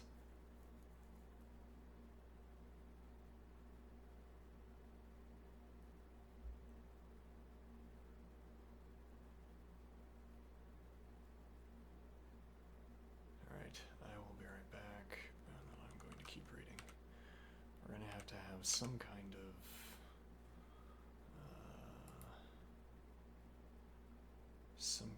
willingness to take what we read and keep going. How much such a willingness, I don't know. I'll be right back.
I mean, one of the points here with why we don't need a strictly axiomatic approach, so I am thinking, is that we can just go as we feel like, and we establish a kind of local formality where it would not make sense locally to speak certain ways, and we reveal what that local formality is carefully by choosing our upcoming words.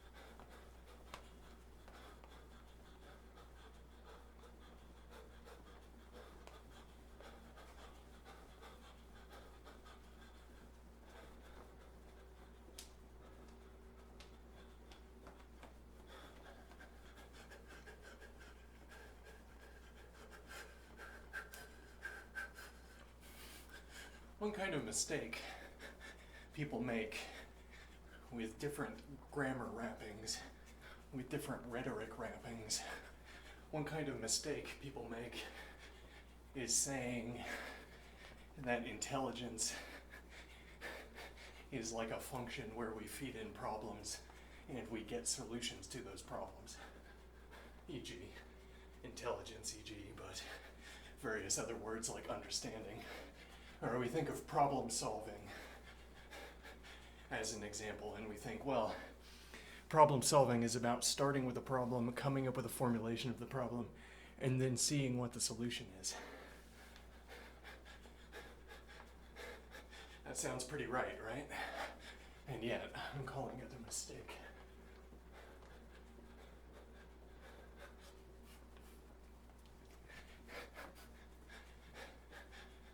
Problem solving is more like plunging headlong into the confetti, plunging headlong into the solution confetti,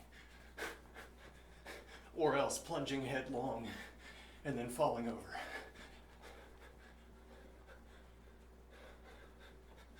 I'm not sure that description is so useful, but it struck me at the time.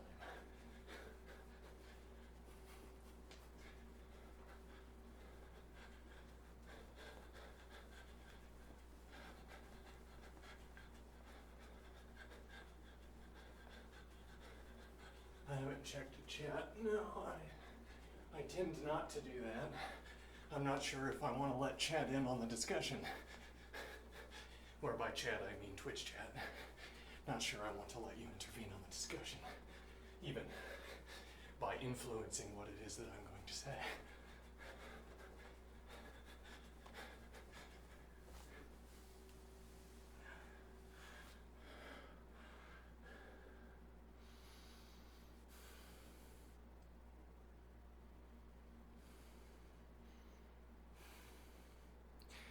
Like, then I understood the solution to a problem. That expression, then I understood the solution to a problem, to that problem. This is a retroactive accounting, or retrospective accounting, for the way it was like, where the way it was like was maybe ineffable.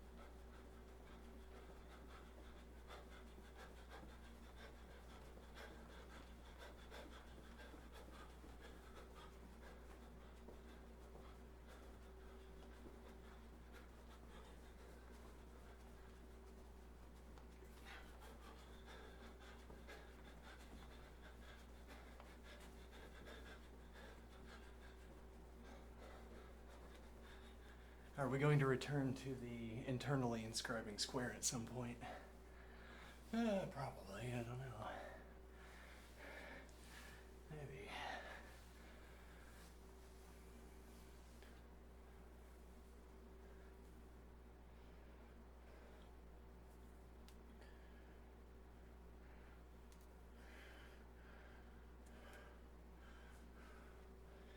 I can do this while seated and reading.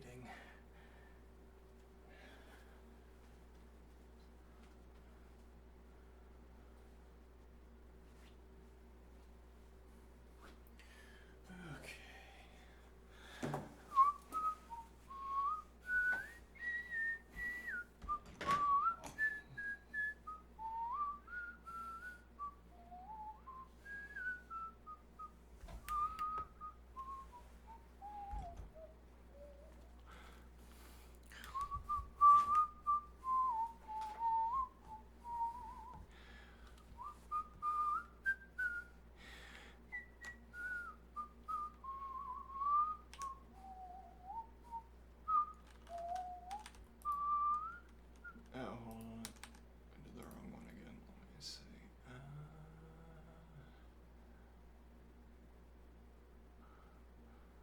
What do I want to listen to? I want to listen to this one. Maybe we'll do.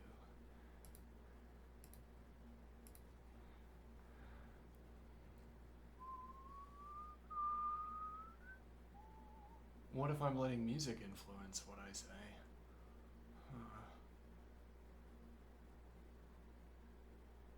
Yes, well, you can use music to give yourself the sense that you're in a movie scene for which that music would be a good stylistic choice.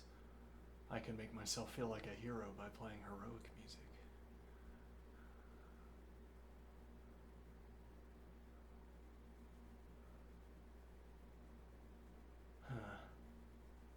Extended mind hypothesis. Music is part of mind. Let me think here.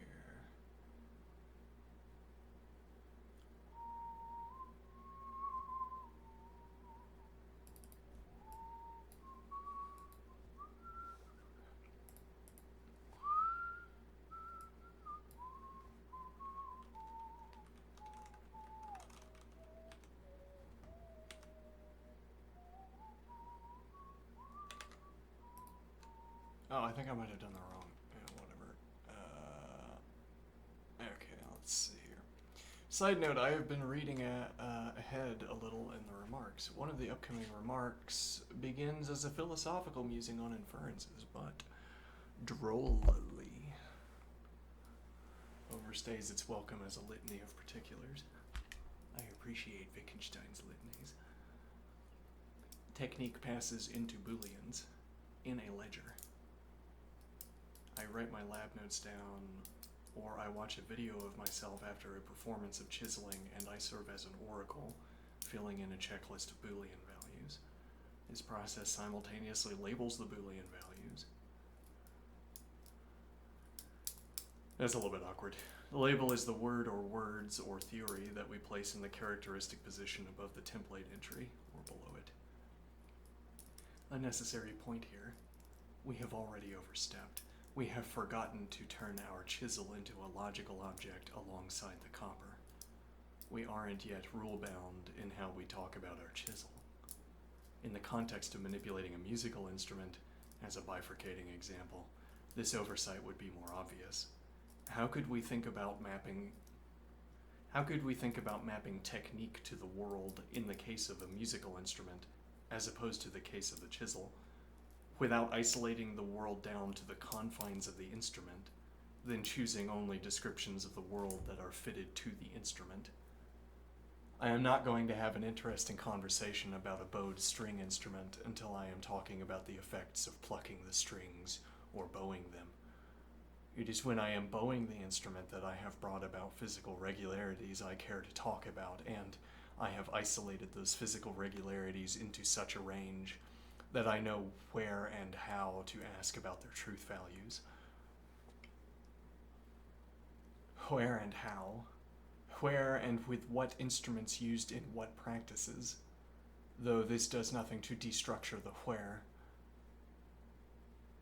Destructure, something to do with restating a word so as to pin ourselves more closely to a meaning. I say, I wonder what that strange noise... Okay, I wonder what was that strange sound when I was in the midst of performing the piece. And the evident response is an exhortation. Try arriving back at the same point in the piece with the same kind of physical effects in play. This is the only way you can investigate what that strange sound was. We might try to rephrase this: arrive back into the position where the answer to your question was unfolding as the outcome of the application of technique. Or we might reach more broadly: unfolding as the outcome of the situation. Well, because that is how one investigates such questions, and where.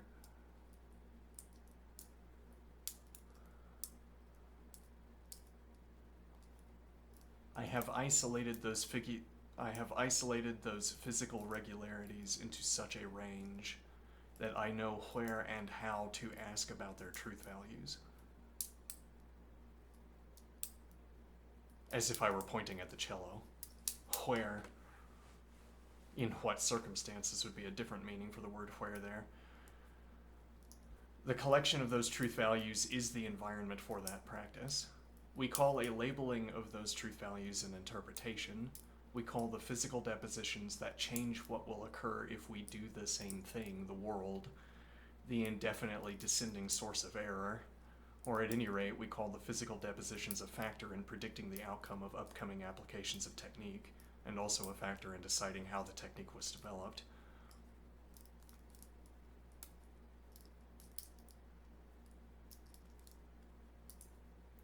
Let me weave the threads you've just laid out into a compact scaffold, so we can keep our bearings as we push forward. Accounting for the tool as well as the material. We've been treating the copper as if it were the only evolving factor, but of course technique is a relation between tool plus material. Of course it is.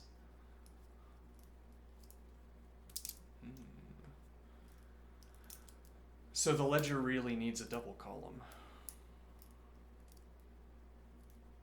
Stroke ID, chisel state, sharpness, angle drift, bow tension. This would be in the case where we have, let's see here. This is choosing an example from the musical instrument case, the bowed instrument case. And then copper state, bare, mark A, mark B, zinc breach. Yeah, and then outcome Boolean, indeed. Only then do we respect Wittgenstein's point. The rule, stroke pattern, lives in how the tool is already taken up with the medium.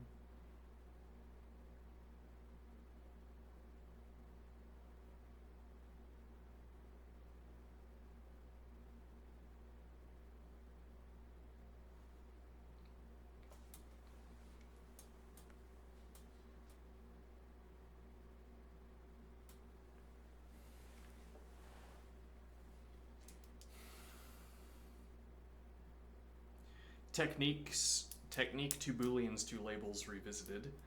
Technique no longer feeds Booleans alone, it also updates the chisel.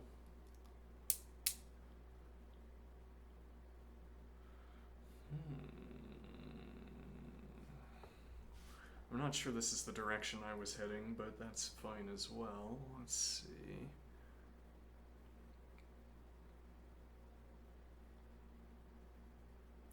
Yeah, my point here was more that, yeah, we might want to go with the interlocutor here, because my point, I think, is a little bit redundant. The point I'm making is more like it's within the. I'm stating with greater eloquence the observation that, the effects of technique are.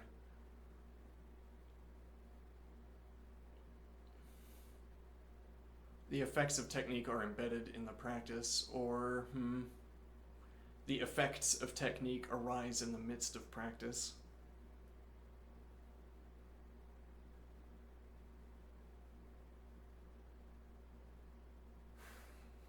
Then again, this became redundant, though a good way of rephrasing, maybe a better way of phrasing this observation than we had available before.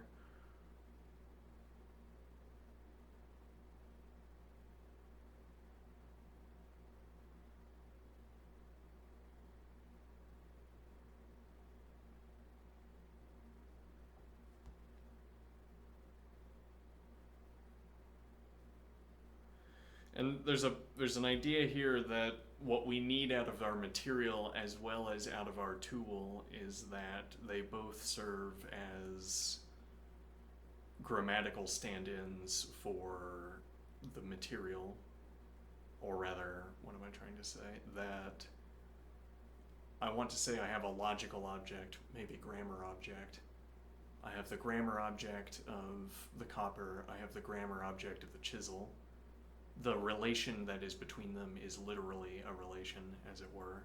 If, for instance, it is a function, literally a relation in that it is a collection of ordered pairs, though that we should call that the literal relation is arbitrary as well.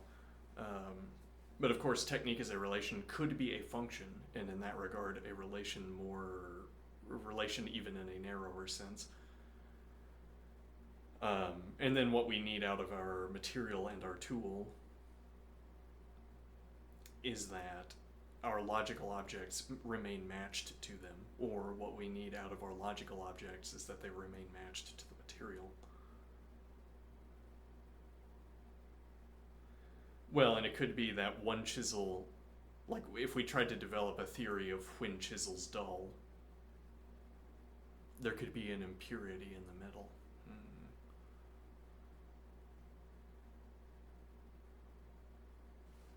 See here. Those updates feed back, altering which booleans arise next time. But actually, I think this already captures the point. The better takeaway from this observation, which is that when you're asking, from our perspective, the narrative perspective, if you're asking, where are these booleans? You'd want to look at the point of contact between the chisel and the copper, and then you'd want to keep zooming in until there were no more distinctions to be made.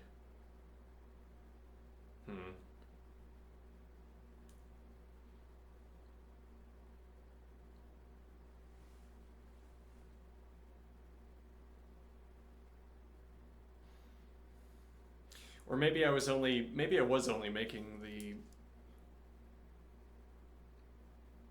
salient point, the sort of the philosophical point, or maybe metaphilosophical point if we want to be cheap and easy. Let's see, the metaphilosophical point here, that when we set about to describe this scene for ourselves, we granted ourselves, again, this kind of categorization capacity, this unlimited categorization capacity.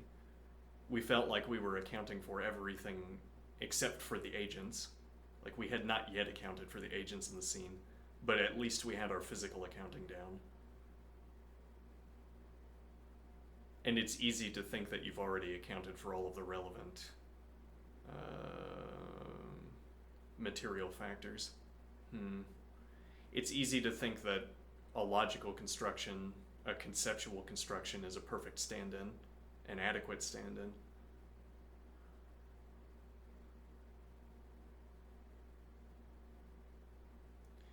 Musical instrument analogy clarified.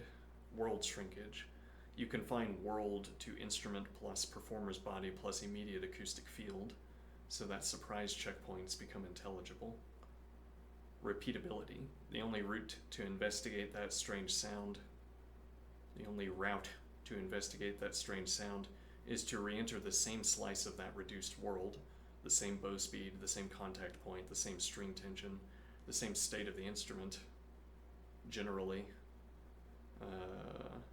Ledger analog.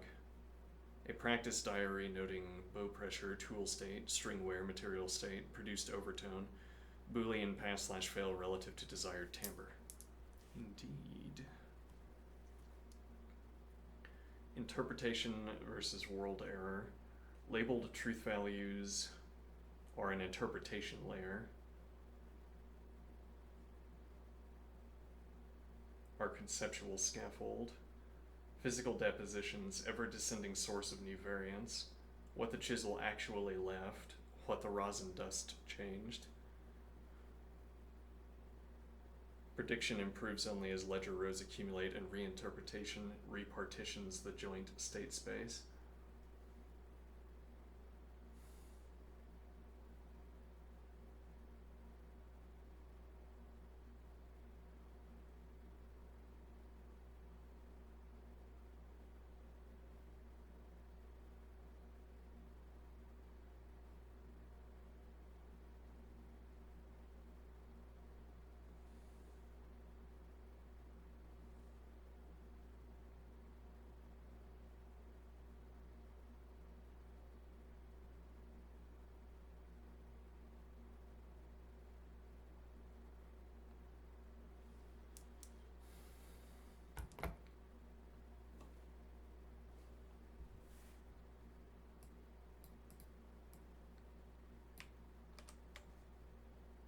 What number are we on?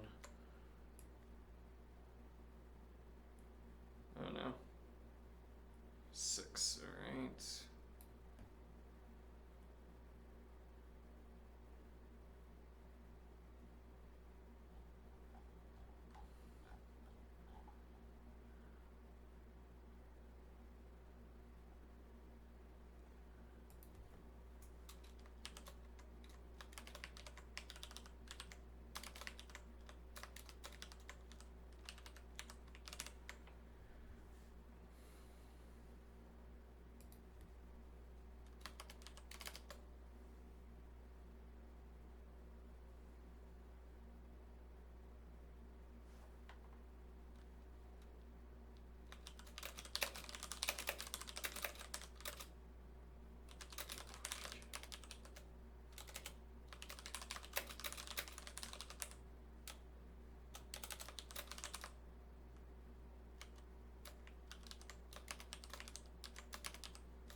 I say, can you believe that is a Type 32 cut? Surely not Type 32. 32 indeed. It must not be copper. So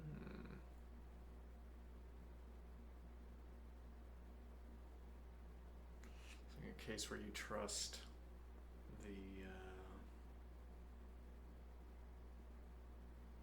you trust the application of technique more than you trust the material you've been delivered, though notably such a material to technique combination.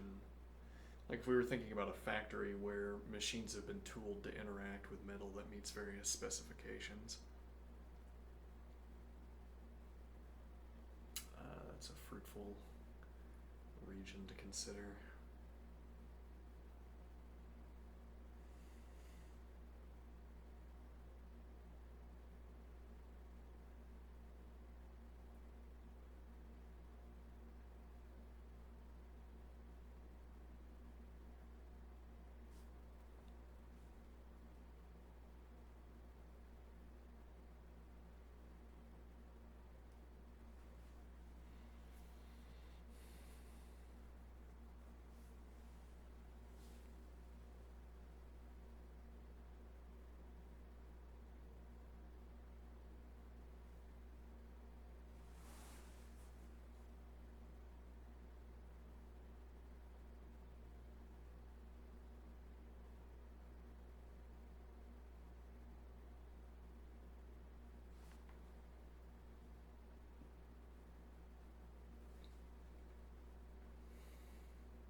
I like at this point. In other cases, Booleanizations will line up well enough along geometric lines that we can speak as if there is one underlying substrate for all Booleanizations, instead of speaking as if there is a distinct underlying substrate for each Booleanization.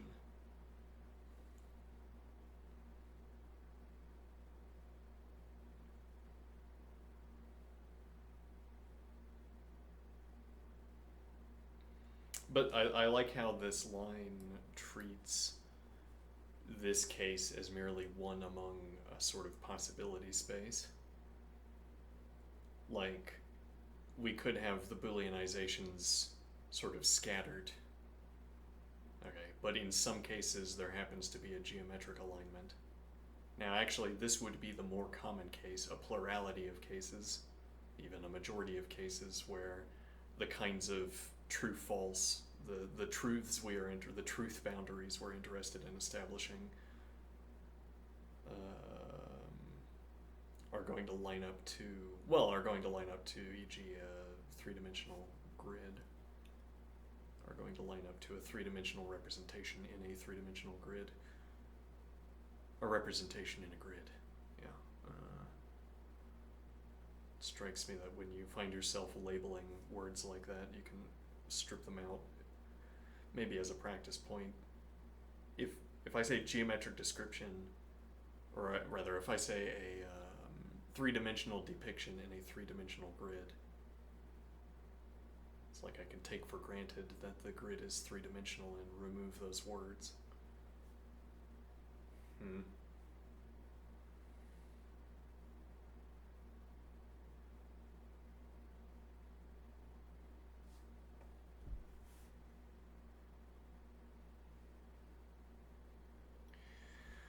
One way practice carves a scene into pass-fail checkpoints. I note the ease with which you and I are both giving grammatical force of logic to our discussion about physical objects, or even for that matter, for our discussion about practices which themselves are supposed to be perfectly regular. Of course, a chisel strike might behave differently as a consequence of being impressed upon marked copper instead of bare copper, and yet I, at least, do not have any empirical backing for such an assertion. That the chisel might behave differently is a grammatical necessity arising from our choice to differentiate between bare and marked copper. We would not otherwise name a difference. We would otherwise not name a difference, I suppose.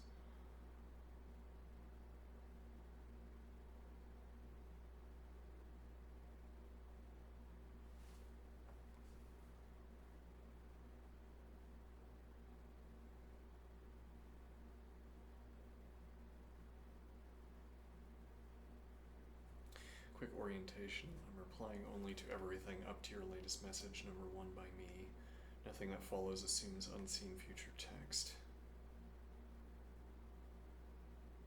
Ah, I see. Okay. Quick orientation. Alright, I think I have completed this pattern.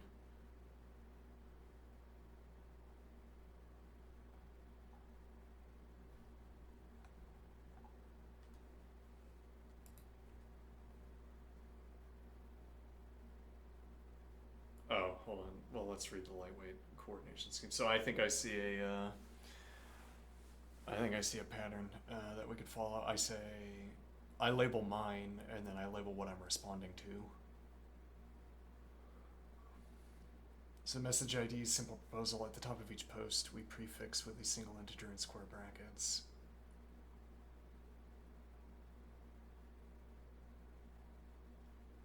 Let's see. Inside a single reply.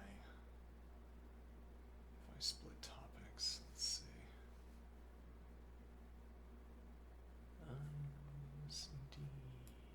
Let's see. Targeting earlier text, refer by message ID plus a short tag. Let's see.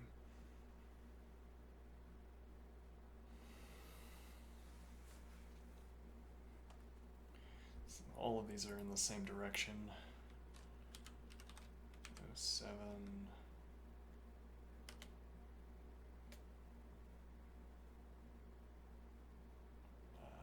Let's see.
referencing one of my responses. Okay.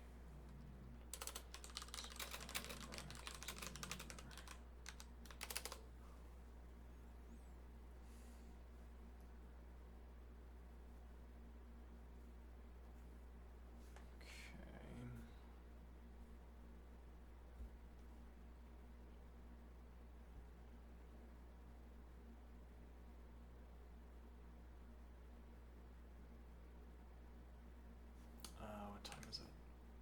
Okay. I should probably stand up and exercise a little bit again.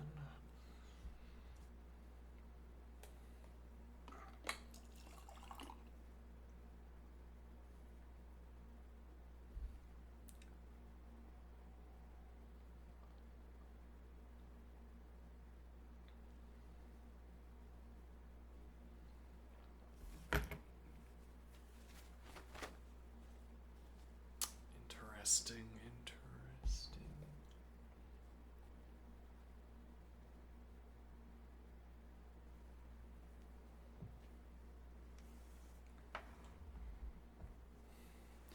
Clarifying booleans into labels versus single substrate.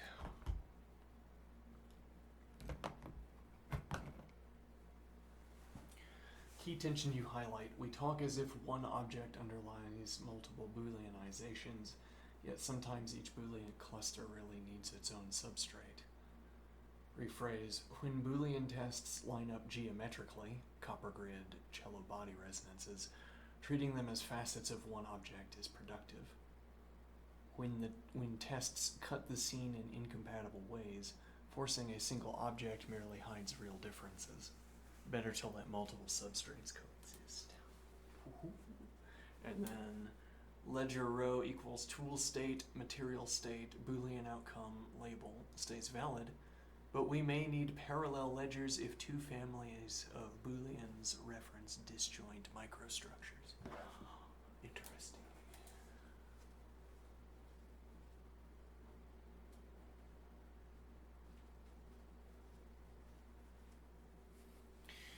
We might need to let Bertrand Russell complain loudly.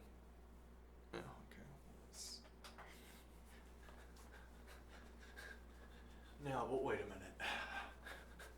Why doesn't the logical atom do enough work for us here? I'll take a quick break before I do this. Be right back.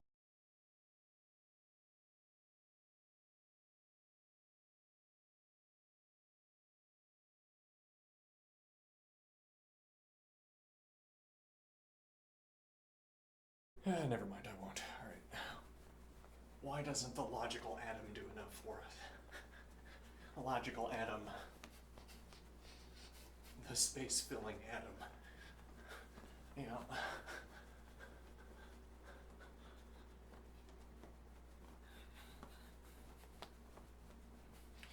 Well, and we're falling into this analogy as well. Of course, it would have to be something that we zoom in on. It would have to be some difference that we zoom in on the copper sheet. If we did the same thing and we got a different outcome. Well, and that's more obviously true in the case where we start the luthier in the same position, where we bombard the scene instead of letting the luthier bombard a sheet of copper. So we bombard the scene. Okay. So the luthier is in the very same position every time. We make sure we pinch everything into position. Okay.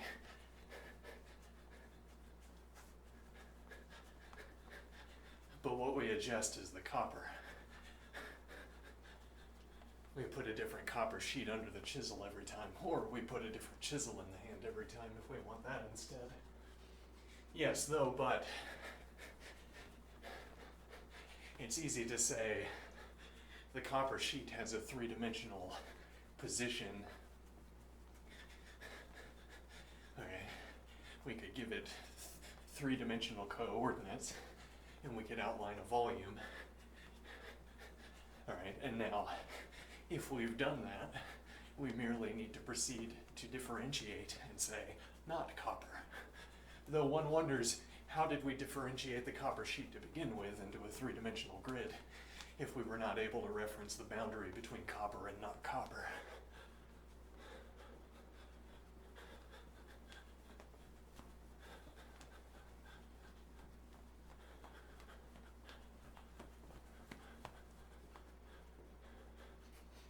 Well, and what we would like to do is have some kind of machine.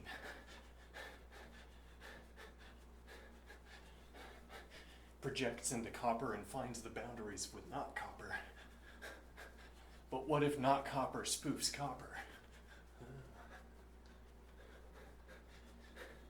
We project our physical probe, and then at the real up close, the real extra close, does our machinery still work?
What is YAML?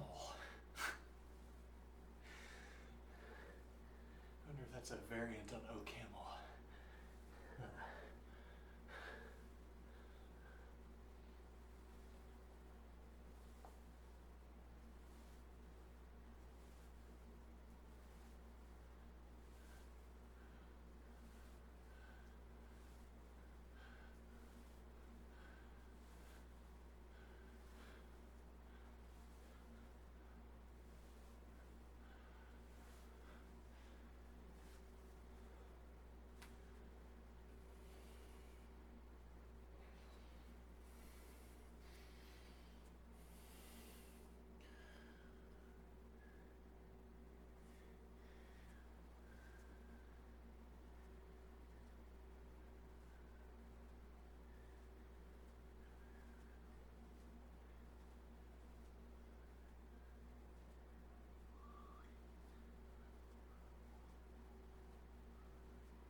Should I play some music?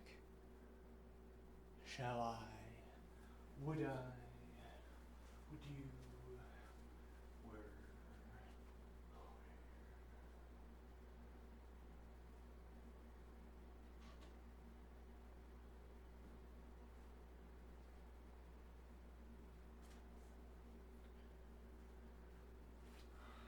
I think I'm going to look into YAML. What is YAML? Why do I keep hearing about it?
way back. Oh, hold on. Let me see.